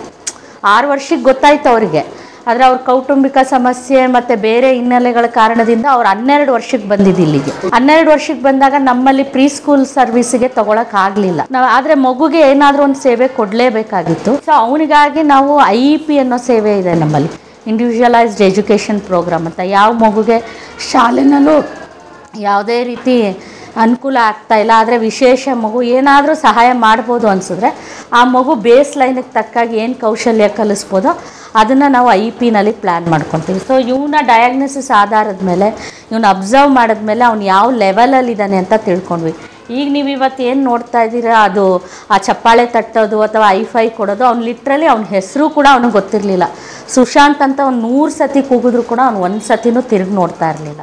ಈಗ ಅವ್ನ ಹೆಸರು ಗೊತ್ತಾಗತ್ತೆ, ನಾನು ನೋಡು ಅಂದರೆ ನೋಡ್ತಾನೆ, ಮತ್ತು ಕೈ ಎತ್ತು, ಚಪ್ಪಾಳೆ ತಟ್ಟು, ಐಫೈ ಕೊಡು, ಆಮೇಲೆ ಕಾರ್ಡ್ ಜೋಡಿಸು, ಇನ್ಸ್ಟ್ರಕ್ಷನ್ಸ್ಗಳೆಲ್ಲ ಫಾಲೋ ಮಾಡ್ತಾ ಇದ್ದಾನೆ. ಹೀಗೆ ಹಂತವಾಗಿ ಅವನದು ಡೆವಲಪ್ಮೆಂಟ್ ಆಗ್ತಾಯಿದೆ. ಈಗ ಅವನು AAC ಅನ್ನೋ ಒಂದು ಸೇವೆನೂ ಕೂಡ ತಗೋತಾ ಇದ್ದಾನೆ ಇನ್ನೊಂದು ವಿಭಾಗದಲ್ಲಿ. ಅದರಿಂದ ಒಂದು ಸ್ವಲ್ಪ ಇವಾಗ ಅವ್ನ ತಿಳುವಳಿಕೆನೂ ಹೆಚ್ಚಾಗ್ತಾಯಿದೆ. ಸ್ಪೀಚ್ ಪ್ರೊಡಕ್ಷನ್ಗೂ ಕೂಡ ಅದರಿಂದನೂ ಅನುಕೂಲ ಆಗ್ತಾಯಿದೆ. ಈಗ ಸ್ವಲ್ಪ ಮಗು ಡೆವಲಪ್ ಆಗ್ತಾಯಿದೆ. ನೋಡಿ, ಅವನಿಗೆ ಸಮಸ್ಯೆ ಇದೆ ಅಂತ 6ನೇ ವಯಸ್ಸಿಗೆ ಗೊತ್ತಾಯಿತು, ಆಗಲೇ ಬಂದಿದ್ರೆ ಖಂಡಿತ ಸರ್ ಈಗಿರೋ ಸ್ಥಿತಿಗಿಂತ ಚೆನ್ನಾಗಿರ್ತಿದ್ದ, ಖಂಡಿತ ಚೆನ್ನಾಗಿರ್ತಿದ್ದ. ಏನಾಗಿದೆ ಅಂದರೆ ಅವನು ಕಲಿಯೋಕ್ಕೆ ಇದ್ದ ಸಾಮರ್ಥ್ಯಕ್ಕೂ ಈಗ ಅವನಿರೋ ಸಾಮರ್ಥ್ಯಕ್ಕೂ 3-4 ವರ್ಷ ವ್ಯತ್ಯಾಸ ಆಗೋಗಿದೆ. ಅವನು 6 ವರ್ಷದ ಒಳಗೆ ತರಬೇತಿ ಶುರು ಮಾಡಿದರೆ ಇಷ್ಟೊತ್ತಿಗೆ ಅವನು ಒಂದು 10-15 ಪದಗಳಲ್ಲಿ ಬನ್ನಿ, ಆಯಿತು, ಬೇಡ, ಬೇಕು, ಇಲ್ಲ ಈ ಪದನಾದರೂ ಬಳಸ್ತಿದ್ದ ಮೀನಿಂಗ್ಫುಲ್ಲಾಗಿ. ಮತ್ತು ಅಕ್ಷರಾಭ್ಯಾಸ ಇವು ಎಲ್ಲ ಪ್ರೀ ಅಕಾಡೆಮಿಕ್ಸ್ಗಳು ಬೇಸಿಕಲ್ಲಿ ಕಲಿಯೋಕ್ಕಾಗ್ತಿತ್ತು. ಈಗ ಅವನಿಗೆ ನಾವು ಫಂಕ್ಷನಲ್ ಲಿಟ್ರಸಿ ಸ್ಕಿಲ್ಸ್ ಕಡೆಗೆ ಜಾಸ್ತಿ ಗಮನ ಕೊಡ್ತಾ ಇದ್ದೀವಿ IEP. ಏನು ತಮ್ಮ ಹೆಸರು? ಸರಸ್ವತಿ. ಯಾವ ಊರು? ನಮ್ಮದು ಉಡುಪಿ ಡಿಸ್ಟಿಕ್ ಕುಂದಾಪುರ. ಡ್ಯೂಟಿಲಿ ಕೆಲಸ ಇಲ್ಲ ಮನೆಯಲ್ಲಿ. ಮನೆಯವ್ರು ಏನು ಮಾಡ್ತಾರೆ? ಮನೆಯವರು ಕೂಲಿ ಕೆಲಸ ಹೋಗ್ತಾರೆ. ಎಷ್ಟು ಮಕ್ಕಳು ನಿಮಗೆ? ಇಬ್ಬರೇ. ಇವನು ಮತ್ತು ಒಂದು ಹುಡುಗಿ ಇದ್ದಾಳೆ. ಚಿಕ್ಕದ ದೊಡ್ಡದ? ಚಿಕ್ಕದು. ಅದು ನಾರ್ಮಲ್ ಇದೆ. ನಾರ್ಮಲ್ ಇದೆ. ಇವನಿಗೇನಾಯಿತು? ಇವನಿಗೇನು ಗೊತ್ತಿಲ್ಲ, ಎಲ್ಲ ತಿಂಗಳ ತುಂಬಿನೇ ಹುಟ್ಟಿದ್ದಾನೆ. ಡೆಲಿವರಿ ಎಲ್ಲ ತಿಂಗಳ ತುಂಬೇ ಆಗಿದೆ, ಏನಂತ ಗೊತ್ತಾಗಲಿಲ್ಲ ನನಗೆ. ಎಲ್ಲ ಚೆನ್ನಾಗಿದ್ದಾನೆ ನೋಡಲಿಕ್ಕೆ, ಇದು ಮಾಡಲಿಕ್ಕೆಲ್ಲ. ಹಾಗಾಗಿ ಅವ್ನ ಪ್ರಾಬ್ಲಮ್ ಗೊತ್ತಾಗಿಲ್ಲ. ನಮ್ಮ ಊರ ಕಡೆ ಹೇಳಿದರು 3 ವರ್ಷಕ್ಕೆ ಮಾತಾಡ್ತಾರೆ, 4 ವರ್ಷಕ್ಕೆ ಮಾತಾಡ್ತಾರೆ. ಈ ನಮ್ಮ ಊರ ಕಡೆಯಲ್ಲೆಲ್ಲ ಹಾಗೆ ಕೆಲವರೆಲ್ಲ 5 ವರ್ಷಕ್ಕೆ ಮಾತಾಡಿದ್ದಾರೆ, 6 ವರ್ಷಕ್ಕೆ ಮಾತಾಡಿದ್ದಾರೆ ಅಂತ ನಾವು ಹಾಗೆ ಆಯ್ತು. ಮಣಿಪಾಲದಲ್ಲಿ ತೋರಿಸಿದಾಗ ಆಟಿಸಮ್ ಬಗ್ಗೆ ಹೇಳಿದರು ಅವರು. ಅಲ್ಲಿ ಟೆಸ್ಟಿಗೆ ಹೋದಾಗ ನಮ್ಗೆ ಗೊತ್ತಾಯಿತು ಆಟಿಸಮ್. ಅವಾಗ ಹೇಳಿದರು ಅವನಿಗೆ ಎಲ್ಲಿ ಮೈಸೂರಿನಲ್ಲಿ ಎಲ್ಲಾದರೂ ನೀವು ತರಬೇತಿ ಕೊಡಿ ಅಂತ ಹೇಳಿದರು ಅವರು. ಆವಾಗ ಒಂದು ಸಲ ಬಂದಿದ್ವಿ, ಏನೋ ಪ್ರಾಬ್ಲಮ್ ಆಗಿ ಮತ್ತೆ ವಾಪಸ್ ಹೋಗಿದ್ದು. ಯಾಕೆ ಡಿಲೇ ಮಾಡೋದಂತಲ್ಲ? ಯಾಕೆ 6ನೇ ವಯಸ್ಸಿಗೆ ಗೊತ್ತಾಯಿತು, ಆಮೇಲೆ ಮತ್ತೆ ಪ್ರಾಬ್ಲಮ್ ಇತ್ತು, ಅದಕ್ಕಾಗಿ ಬಂದಿದ್ದೇವೆ. ಬಂದು 1-2-3 ತಿಂಗಳಿಗೆ ಮತ್ತೆ ವಾಪಸ್ ಹೋದ್ವಿ. ಈಗ ಮತ್ತೆ ಬಂದದ್ದು ಮತ್ತೆ ವಾಪಸ್ ಬಂದಿದ್ದೇವೆ. ಮತ್ತೆ ಹಣಕಾಸಿನ ತೊಂದರೆ, ಹಣಕಾಸಿಂದು ಮತ್ತು ಮನೆಯಲ್ಲೆಲ್ಲ ಪೇಷಂಟು, ಅತ್ತೆಗೆ ಆರಾಮಿಲ್ಲ, ಅಪ್ಪ ಅಮ್ಮ ಅವರೆಲ್ಲ ಹಾರ್ಟ್ ಪೇಷಂಟ್ಗಳೆಲ್ಲರೂ, ಅವ್ರು ನೋಡ್ಕೊಳ್ಳೋರು ಯಾರೂ ಇರಲಿಲ್ಲ ಆಗಿತ್ತು. ಅದಕ್ಕೆ ಸೊ ಈಗ ಟೈಮ್ ಸಿಕ್ಕಿದೆ ಮಗ? ಈಗಲೂ ಟೈಮ್ ಇಲ್ಲ, ಅವರೇನು ಅದರಲ್ಲೇ ಇದ್ದಾರೆ. ಈಗಲೂ ಬಾ ಬಾ ಅಂತಿದ್ದಾರೆ, ನೋಡೋರು ಯಾರೂ ಇಲ್ಲ ಅಂತಿದ್ದಾರೆ. ಆದರೂ ನಾನು ಅವ್ರನ್ನ ಬೇರೆಯವ್ರ ಜೊತೆ ಇಟ್ಟು ಬಂದಿದ್ದೀನಿ ಈಗ, ಅಮ್ಮ ಅಪ್ಪನೆಲ್ಲ. ಮಗನಿಗೋಸ್ಕರ ಸರಿ ಹೋಗ್ತಾನೆ? ಸರಿ ಹೋಗ್ತಾನೆ ಅನ್ನೋ ಭರವಸೆ ಇಟ್ಕೊಂಡಿದ್ದೀನಿ. ನೋಡ್ಬೇಕು, ಅವ್ನ ಕೆಲಸ ಅವ್ನು ಮಾಡ್ಕೊಳ್ಳೋಷ್ಟಾದರೂ ಆಗ್ತಾನೇನೋ ಅಂತ ಅಂದ್ಕೊಂಡಿದ್ದೀನಿ. ನೋಡ್ಬೇಕು. ನಿಮ್ಮ ಹುಡುಗ ಏನಾಗಬೇಕು ಅಂದ್ಕೊಂಡಿದ್ದೆ? ಅಂಥದ್ದೇನು ಆಸೆ ಇಲ್ಲ, ಅದು ಮೊದಲಿತ್ತು. ಈಗ ಏನು ಆಸೆ ಇಲ್ಲ. ಅಂದರೆ ಈಗ ಅವ್ನ ಕೆಲಸ ಮಾಡಿಕೊಂಡು, ಅವ್ನು ಸ್ವಂತವಾಗಿ ಅವ್ನ ಕೆಲಸ ಮಾಡ್ಕೊಂಡು ಅವ್ನ ಕಾಲ ಮೇಲೆ ಅವ್ನು ನಿಂತರೆ ಸಾಕು ಅಂತ. ಅವ್ನ ಕೆಲಸ ಅಂದರೆ ಅವನು ಸ್ನಾನ ಮಾಡೋದು, ಬಟ್ಟೆ ಹಾಕ್ಕೊಳ್ಳೋದು, ಅದು ಮಾಡ್ಕೊಂಡು ಇದ್ದರೆ ಸಾಕು ಅನಿಸ್ತದೆ. ಒಳ್ಳೆಯದಾಗಲಿ ಮಗನಿಗೆ. ಅರ್ಲಿ ಡಿಟೆಕ್ಷನ್ ಒಂದು, ಅರ್ಲಿ ಟ್ರೀಟ್ಮೆಂಟ್ ಒಂದು ಬಹಳ ಮುಖ್ಯ. ಏನಾಗುತ್ತೆ ಅಂತ ಹೇಳಿದ್ರೆ, ನಾವು ಅವಾಗಲೇ ಹೇಳಿದಂಗೆ ಈ ಥರ ತೊಂದರೆಗಳೆಲ್ಲ ಬರ್ತಾ ಇರೋದು ಜಾಸ್ತಿ ಮಕ್ಕಳಲ್ಲಿ ಬರ್ತಾ ಇದೆ. ಸೊ ಮಕ್ಕಳಲ್ಲಿ ಬಂದಾಗ ನಾವು ಸುಮಾರು ಸಲ ತಂದೆ ತಾಯಿಯವ್ರಿಗೆ ಹೇಳ್ತೀವಿ, ಈ ಥರ ನಿಮ್ಮ ಮಗುಗೆ ತೊಂದರೆ ಇದೆ, ಇದಕ್ಕೆ ಒಂದು ಚಿಕಿತ್ಸೆ ಅವಶ್ಯಕತೆ ಇದೆ. ಚಿಕಿತ್ಸೆ ಅಂದರೆ ಮಾತಿನ ತರಬೇತಿ, ಬೇರೆ ಬೇರೆ ಥರ ತರಬೇತಿ ಅಂತ ಹೇಳಿ. ಅವ್ರಿಗೇನಂದರೆ ಕೆಲವರೆಲ್ಲ 2-3 ದಿನ ಬರ್ತಾರೆ, ನೋಡ್ತಾರೆ, ಆಮೇಲೆ ಇಮಿಡಿಯೇಟಾಗಿ ಏನು ಇಂಪ್ರೂವ್ ಆಗಲ್ಲ. ಯಾಕಂದರೆ ಇದೆಲ್ಲ ತುಂಬ ನಿಧಾನ ಟೈಮ್ ತೊಗೊಳ್ಳೋದು. ಏನೂ ಆಗಲಿಲ್ಲ ಇಷ್ಟೇನಾ ಅಂತ ಹೋಗ್ತಾರೆ, ಆಮೇಲೆ 4-5 ವರ್ಷ ಬಿಟ್ಟು ಬರ್ತಾರೆ. ಕೆಲವು ಸಲ ಬೇರೆ ಬೇರೆ ಕಾರಣ ಇರ್ಬೋದು, ಮನೆಯಲ್ಲಿ ಇನ್ನೊಂದು 2 ಮಕ್ಕಳಿರ್ತಾರೆ, ಅವ್ರನ್ನ ಯಾರು ನೋಡ್ಕೋತಾರೆ, ಅಂದರೆ ಅವ್ರಿಗೆ ಬರ್ಲಿಕ್ಕೆ ಆಸೆ, ಆದರೆ ಕುಟುಂಬದ ಒತ್ತಡ ಇರಬಹುದು. ಮತ್ತು ಇಲ್ಲಿ ಬಂದು ಈಗ 2 ಸಂಸಾರ ಮಾಡಬೇಕಾಗತ್ತೆ. ಒಂದು ಸಂಸಾರ ಅಲ್ಲಿ, ಇನ್ನೊಂದು ಸಂಸಾರ ಇಲ್ಲಿ, ಅದನ್ನು ಹೇಗೆ ಪ್ಯಾಚಪ್ ಮಾಡ್ತಾರೆ? ಈ ಥರ ಸುಮಾರು ಸಮಸ್ಯೆಯಿಂದ ಅವರಿಗೆ ಮುಂಚೆ ಗೊತ್ತಾದರೂ ಸಹ ಅವರಿಗೆ ಬರಲಿಕ್ಕಾಗಲ್ಲ. ನಮಗೇನು ಅಂತ ಹೇಳಿದ್ರೆ, ಪ್ರತಿಯೊಂದು ಜಿಲ್ಲೆಯಲ್ಲಿ ಈ ಥರ ಒಂದು ಕೇಂದ್ರ, ಅಥವಾ ಒಂದು ಕರ್ನಾಟಕ ತಗೊಂಡ್ರೆ ಉತ್ತರ ಕರ್ನಾಟಕದಲ್ಲಿ, ದಕ್ಷಿಣ ಕರ್ನಾಟಕದಲ್ಲಿ ಈ ಥರ ಎಲ್ಲ ಗವರ್ಮೆಂಟ್ದು ಒಂದು ಸಂಸ್ಥೆ ಬೇಕು. ಇದೇ ಕೆಲವು ಕಡೆ ಎಲ್ಲ ಪ್ರೈವೇಟ್ ಸೆಂಟರ್ ಇದೆ. ಒಂದೊಂದು ದಿನಕ್ಕೆ 1,700 ರೂಪಾಯಿ ತಗೋತಾರೆ ಒಂದೊಂದು ಸೆಷನ್ಗೆ. ಎಲ್ಲಿಂದ ಕೊಡ್ತಾರೆ? ಯಾಕಂದರೆ ನನಗೆ ಏನಂತ ಹೇಳಿದ್ರೆ, ಎಲ್ಲರ ಹತ್ರ ರಿಕ್ವೆಸ್ಟ್ ಮಾಡ್ಕೊಳ್ಳೋದು ಇಷ್ಟೇ ಅಂತ ಹೇಳಿದ್ರೆ, ಈ ಥರ ಮಕ್ಕಳು, ವಿಶೇಷ ಮಕ್ಕಳಿಗೆ ಅಂತ ಹೇಳಿ ಒಂದು ಫಂಡ್ ಇರುತ್ತೆ, ಬಜೆಟಲ್ಲಿ ಇರುತ್ತೆ. ಅದನ್ನು ಈ ಥರ ಒಂದು ಉಪಯೋಗ ಮಾಡಿಕೊಂಡ್ರೆ, ಇದನ್ನು ಯಾಕೆ ನಾನು ಎಲ್ಲ ಪ್ರಚಾರಕ್ಕೆ ಉಪಯೋಗಿಸ್ಕೋತೀನಿ ಅಂದರೆ, ನಾವು ಏನು ಮಾಡಬೇಕು ಅಂತ ನಾವು ತೋರಿಸ್ತಾ ಇದ್ದೀವಿ, ಇದೇ ಥರ ಅವರು ಅದನ್ನು ರೆಪ್ಲಿಕೇಟ್ ಮಾಡಿಬಿಡ್ಬೇಕು ಅಷ್ಟೇ. ಅಷ್ಟು ಮಾಡೋಕ್ಕಾಗಲಿಲ್ಲ ಅಂತ ಹೇಳಿದ್ರೆ, ಏಕೆಂದರೆ ಈ ಮಕ್ಕಳೆಲ್ಲ ನಮ್ಮ ಸಮಾಜದ ಅವಿಭಾಜ್ಯ ಅಂಗ ಅಲ್ವಾ. ನಾವು ಒಂದು ಸ್ವಲ್ಪನಾದರೂ ಅವರಿಗೆ ಒಂದು ಜೀವನದಲ್ಲಿ ಖುಷಿ ಕೊಡಬೇಕು, ಅದು ಆಗ್ತಾ ಇಲ್ಲ. ಅದೇ ಬಂದಿರೋದು ನಮಗೆ. ಈಗ ಇಡೀ ಕರ್ನಾಟಕದಲ್ಲಿ ಈಗ ಇದೊಂದೇ ಗೌರ್ಮೆಂಟ್ ಸಂಸ್ಥೆ ಇರೋದು. ಬಹುಶಃ ಇಡೀ ಕರ್ನಾಟಕ, ಇಡೀ ಇಂಡಿಯಾಗೆ ಇರಬೇಕು. ಇಂಡಿಯಾದಲ್ಲಿ ಈಗ ನಾನು ಹೇಳಬೇಕು ಅಂದರೆ, ಈ ಥರ ಅತ್ಯುನ್ನತ ಗುಣಮಟ್ಟದಲ್ಲಿ ಈ ಥರ ಒಂದು ತರಬೇತಿ ಕೊಡ್ತಾ ಇರೋದು ಎಲ್ಲ ಒಂದೇ ಸೂರಿನಡಿ. ನಮಗೆ ಯಾರು ಇಲ್ಲಿಂದ ಹೊರಗಡೆ ಹೋಗೋದು ಬೇಕಾಗಿಲ್ಲ. ಇಲ್ಲಿ ಬಂದರೆ ಪಾರ್ಕಲ್ಲಿ ಆಟ ಆಡ್ಕೊಡ್ತಾರೆ, ಅಲ್ಲಿ ತರಬೇತಿ, ಇಲ್ಲಿ ತರಬೇತಿ. ಬೇರೆ ಕಡೆ ಹೋದರೆ ಒಂದು ಕಡೆ ಪುನಃ ಆಟೋ ಹಿಡ್ಕೊಂಡು ಇನ್ನೊಂದು ಕಡೆಗೆ ಹೋಗಬೇಕು. ಎಲ್ಲಿಂದ ಬರುತ್ತೆ ಅವ್ರಿಗೆ ದುಡ್ಡು? ಬಹುಶಃ ಏನಾಗಿದೆ ಅಂತ ಹೇಳಿದ್ರೆ, ಬೇರೆ ಟೈಮಲ್ಲಿ ಬಂದರೆ ನಿಮಗೆ 800 ಮಕ್ಕಳು ಇಲ್ಲಿ ಇರ್ತಿದ್ರು. 800 ಮಕ್ಕಳು ಇರ್ತಾರೆ ಕಲಿಯೋಕ್ಕೆ? ನಿನ್ನೆ ಏನಾಯ್ತು ಅಂತ ಹೇಳಿದ್ರೆ, ಎಲ್ಲರಿಗೂ ಒಂದು ಗ್ರ್ಯಾಜುಯೇಷನ್ ಡೇ ಮಾಡಿ ಅವ್ರನ್ನೆಲ್ಲ ಕಳಿಸ್ಬಿಟ್ಟಿದ್ದೀವಿ. ಈಗ ಅವ್ರಿಗೆ ಸಮ್ಮರ್ ಕ್ಯಾಂಪ್ ನಡೀತದೆ. ನೀವು ಬರ್ತಿದ್ದೀರಿ ಅಂತ ಹೇಳಿ ಇಲ್ಲೆಲ್ಲ ಉಳ್ಕೊಂಡಿರೋರನ್ನ ಕರೆದಿದ್ದೀವಿ. ಇಲ್ಲಾಂದರೆ ನಿಮಗೆ ಇಲ್ಲಿ ಮಕ್ಕಳ ಕಲರವ. ಬನ್ನಿ ಥ್ಯಾಂಕ್ಸ್ ಅಮ್ಮ. ತುಂಬ ತಾಳ್ಮೆ ಬೇಕು ನಿಮಗೆ. ಅವರೇ ಕಲಿಸಿದ್ದು ಸರ್, ಮಕ್ಕಳೇ ಕಲಿಸ್ತಾರೆ ನಮ್ಗೆ. ಯಾಕೆಂದರೆ ನಾವು ತಾಳ್ಮೆ ತಂದ್ಕೊಳ್ಳಿಲ್ಲ ಅಂದರೆ ಅವ್ರ ದಾರಿ ತಪ್ಪಿಬಿಡ್ತಾರೆ. ತಂದೆ ತಾಯಿಗಳು ದಿಕ್ಕಿಲ್ದಂಗೆ ಆಗಿಬಿಡ್ತಾರೆ. ಯಾಕೆಂದರೆ ಅವರು ಅದೇ ಥರ ಬಂದಿರ್ತಾರೆ. ಅವರು ಸಾಕಷ್ಟು ತಾಳ್ಮೆ ನೋವಿಂದನೇ ಬಂದಿರ್ತಾರೆ. ಈ ಮಗು ಏನೂ ಮಾಡೋಕ್ಕಾಗಲ್ಲ ಅಂತಲೇ ಬರ್ತಾರೆ. ನಾವು ಅದೇ ರೀತಿ ಏನೂ ಆಗಲ್ಲ ನಿಮ್ಮ ಮಗುಗೆ ಅಂದ್ಬಿಟ್ರೆ ಆಗಲ್ಲ. ಒಂದು ಸ್ವಲ್ಪ ತಾಳ್ಮೆಯಿಂದ ಇದ್ದು ಆ ಮಗು ಅವ್ರು ಹೇಗೆ ಕಲಿತಾರೆ ಆ ದಾರಿಲಿ ಹೋಗಿ ಕಲಿಸಿದಾಗ ಅವರಲ್ಲಿ ಆಗೋ ಬದಲಾವಣೆ, ಆ ತಾಯಿ ತಂದೆ ಮುಖದಲ್ಲಾಗೋ ಆ ಸಂತೋಷ ನೋಡಿದಾಗ ನಮಗೆ ಆ ತಾಳ್ಮೆ ಇನ್ನಷ್ಟು ಹೆಚ್ಚಾಗುತ್ತೆ ನಮಗೆ. ನನ್ನ ಮಕ್ಕಳಿಬ್ರು, ಒಬ್ಬಳು PUC ಮುಗೀತು, ಇನ್ನೊಬ್ಬ SSLC ಅಲ್ಲಿ. ಒಳ್ಳೆ ಭವಿಷ್ಯ ಇದೆ, ಒಳ್ಳೆ ಕೆಲಸ ಮಾಡ್ತಾ ಇದ್ದಾರೆ. ಅದೆಲ್ಲ ಆಶೀರ್ವಾದ ಸರ್. ಮತ್ತು ಇನ್ನೊಂದು, ನೀವು ಪ್ರತಿ ಕ್ಲಾಸ್ ರೂಮ್ಗೆ ಹೋದಾಗ ಮಕ್ಕಳಿಗೆ ಇರೋಂತಹ ಒಂದು ಫರ್ನಿಚರ್ ಆಗಲಿ, ಸುತ್ತ ಇರೋದು ಮಕ್ಕಳಿಗೆ ಒಂದು ನೋಡಿ. ಯಾಕಂದರೆ ಪ್ರತಿಯೊಂದು ರೂಮಲ್ಲೂ ಮಕ್ಕಳಿಗೆ ಒಂದು ಬುದ್ಧಿಶಕ್ತಿಗೆ ಬೇಕಾಗಿರೋಂತಹ ಒಂದು ಪೇಂಟಿಂಗ್ ಎಲ್ಲ ಮಾಡಿದ್ದೀವಿ. ಒಂದು ಥೀಮ್ ಇದೆ. ಸೊ ಇಡೀ ಒಂದು 20 ಕ್ಲಾಸ್ ರೂಮನ್ನು ಹಾಗೆ ಮಾಡಿದ್ವಿ. ಬನ್ನಿ ಕರ್ಕೊಂಡು. ಒಳ್ಳೆದಾಗಲಿಮ್ಮ. ಓಹೋ ನಾವು ಹೋ ನೀವು ಬಂದರು ಅಂದರೆ ನನ್ನ ದಿನ ಆಯಿತು. ನಮಸ್ತೆ. ಫುಲ್ ಖುಷಿಯಾಗಿದೆ ನೋಡಿ ಇವರು. ಸರ್ ನನ್ನ ಫ್ರೆಂಡ್ಸ್ ಅವರೆಲ್ಲ ನನಗೆ ಸರಿ ಬಂದೇ ಇರು ಆಯ್ತು ಹಲೋ ಹಲೋ ಆಮೇಲೆ ಯಾಕೆ ಥ್ಯಾಂಕ್ ಯು ಯಾಕೆ ಹೊಸ ವಾಚ ನನಗೆ ಕೊಡ್ತೀಯಾ? ನನ್ನ ಚೆನ್ನಾಗಿಲ್ಲ ಅದು ಕೊಡ್ತೀಯಾ? ಹಲೋ, ನನ್ನ ಹೆಸರು ಶೋಭಾ. ನಾನು ಮೈಸೂರಿನ ಅಖಿಲ ಭಾರತ ವಾಕ್ಶ್ರವಣ ಸಂಸ್ಥೆಯಲ್ಲಿ ವಿಶೇಷ ಶಿಕ್ಷಕಿಯಾಗಿ ಕಳೆದ 22 ವರ್ಷಗಳಿಂದ ಕಾರ್ಯನಿರ್ವಹಿಸ್ತಾ ಇದ್ದೀನಿ. ಏನು ಕಲಿಸ್ತಿದ್ದೀರಿ ಇಲ್ಲಿ? ಇವರು ಬಂದು ಶ್ರವಣದೋಷ ಇರುವಂತಹ ಮಕ್ಕಳುಗಳು. ಇವರಿಗೆ ನಾವು ಹಲವಾರು ಕೌಶಲ್ಯಗಳನ್ನ ನಾವು ಕಲಿಸ್ತೀವಿ. ಅದರಲ್ಲಿ ಮುಖ್ಯವಾಗಿ ಇವರಿಗೆ ಮಾತಿನ ತರಬೇತಿ ಆಗಿರುತ್ತೆ ಮತ್ತು ಕೇಳುವಿಕೆಯ ತರಬೇತಿ ಆಗಿರುತ್ತೆ. ಇವರಿಗೆ ನಾವು ಶೈಕ್ಷಣಿಕ ಪುನರ್ವಸತಿಯನ್ನು ಕಲ್ಪಿಸ್ತೀವಿ. ಈ ಶೈಕ್ಷಣಿಕ ಪುನರ್ವಸತಿ, ಈ ಮಕ್ಕಳು ಸಹ ನಾರ್ಮಲ್ ಶಾಲೆಗೆ ಹೋಗಬೇಕು, ಈ ಮಕ್ಕಳು ಸಹ ಮುಖ್ಯವಾಹಿನಿ ಶಾಲೆಗೆ ಹೋಗಬೇಕು. ಅದೇ ನಮ್ಮ ಒಂದು ಶಾಲಾ ಪೂರ್ವ ತರಬೇತಿ ಕೇಂದ್ರದ ಒಂದು ಗುರಿ. ಅದಕ್ಕಾಗಿ ನಾವು ಇವರನ್ನು ಒಂದು ಪ್ರಿಪ್ರೇಟರಿ ಟ್ರೈನಿಂಗ್ ಅಂತ ಹೇಳ್ತೀವಿ. ಈಗ ಶಾಲೆಗೆ ಹೋಗ್ಲಿಕ್ಕೆ ಮುಂಚೆ ಬೇಕಾದಂತಹ ಅವ್ರ ಕೌಶಲ್ಯಗಳೇನಿದೆ ಅದನ್ನೆಲ್ಲ ನಾವು ಕಲಿಸ್ತೀವಿ. ಇಲ್ಲ ಪೂರ್ವ ತಯಾರಿಯನ್ನು ನಾವು ಅವರಿಗೆ ಮಾಡ್ತೀವಿ. ಉದಾಹರಣೆಗೆ ಅವರಿಗೆ ಓದು ಬರಹ ಇರ್ಬೋದು, ಲೆಕ್ಕ ಮಾಡೋದಿರಬಹುದು, ಮತ್ತು ಪಠ್ಯೇತರ ಚಟುವಟಿಕೆಗಳಲ್ಲೂ ಸಹ ಅವರಿಗೆ ನಾವು ಟ್ರೈನಿಂಗನ್ನು ಕೊಡ್ತೀವಿ. ಯೋಗ ಇರಬಹುದು, ಕ್ರಾಫ್ಟ್ ಇರಬಹುದು, ಮ್ಯೂಸಿಕ್ ಇರಬಹುದು, ಇದೆಲ್ಲವನ್ನು ನಾವು ಇಲ್ಲಿ ಮಕ್ಕಳಿಗೆ ಕಲಿಸ್ತೀವಿ. ಸೊ ಈಗ ಎಷ್ಟು ತಿಂಗಳು ಬೇಕು ಒಂದು ಮಗು, ಈಗ ಮೊದಲೇ ಶಬ್ದಗಳನ್ನೇ ಕೇಳದೇ ಇರುವ ಒಂದು ಮಗು ಕಿವಿಗೆ ಶ್ರವಣ ಸಾಧನಗಳನ್ನ ಹಾಕೊಂಡ ನಂತರ ಮಾತು ಕಲಿಕೆ ಎಷ್ಟು ವರ್ಷ ಬೇಕು? ಸರ್, ಅದು ಮಗುವಿನ ಒಂದು ಕೇಳುವಿಕೆ, ನಾವು ಡೆಸಿಬಲ್ ಎಷ್ಟು ಲಾಸ್ ಇದೆ ಅನ್ನೋದ್ರ ಮೇಲೂ ಡಿಪೆಂಡ್ ಆಗುತ್ತೆ. ಮತ್ತು ಅರ್ಲಿ ಇಂಟರ್ವೆನ್ಷನ್ ಅಂದರೆ ಅವ್ರು ಎಷ್ಟು ಬೇಗ ಗುರ್ತಿಡಿದು ಇಲ್ಲಿಗೆ ಬರ್ತಾರೋ ಅಷ್ಟು ಬೇಗ ಮಕ್ಕಳು ಕಲೀಲಿಕ್ಕೆ ಸಾಧ್ಯ ಆಗುತ್ತೆ ಸರ್. ಈಗ ಉದಾಹರಣೆಗೆ ಏನಂತ ಹೇಳಿದ್ರೆ, ಈಗ ಸಾಮಾನ್ಯವಾಗಿ ನಮ್ಮಲ್ಲಿ ಇನ್ಫ್ಯಾಂಟ್ ಸ್ಕ್ರೀನಿಂಗ್ ಅಂತ ಹೇಳ್ಬಿಟ್ಟು ಹಾಸ್ಪಿಟಲ್ಗೆ ಹೋಗ್ತಾರೆ. ಹುಟ್ಟಿದ ತಕ್ಷಣ ಕಿವಿ ತೊಂದರೆಯನ್ನು ಕಂಡುಹಿಡಿತಾರೆ. ಆಗ್ಲೇನೆಯಿಂದಲೇ ನಾವು ತರಬೇತಿಯನ್ನು ಶುರು ಮಾಡಿದ್ವಿ ಅಂತ ಹೇಳಿದ್ರೆ ಮಗು ಸಾಮಾನ್ಯ ರೀತಿಯಲ್ಲೇ ಮಾತಾಡಲಿಕ್ಕೆ ಸಾಧ್ಯ ಆಗುತ್ತೆ ತರಬೇತಿಯನ್ನು ಪಡೆದ ನಂತರ.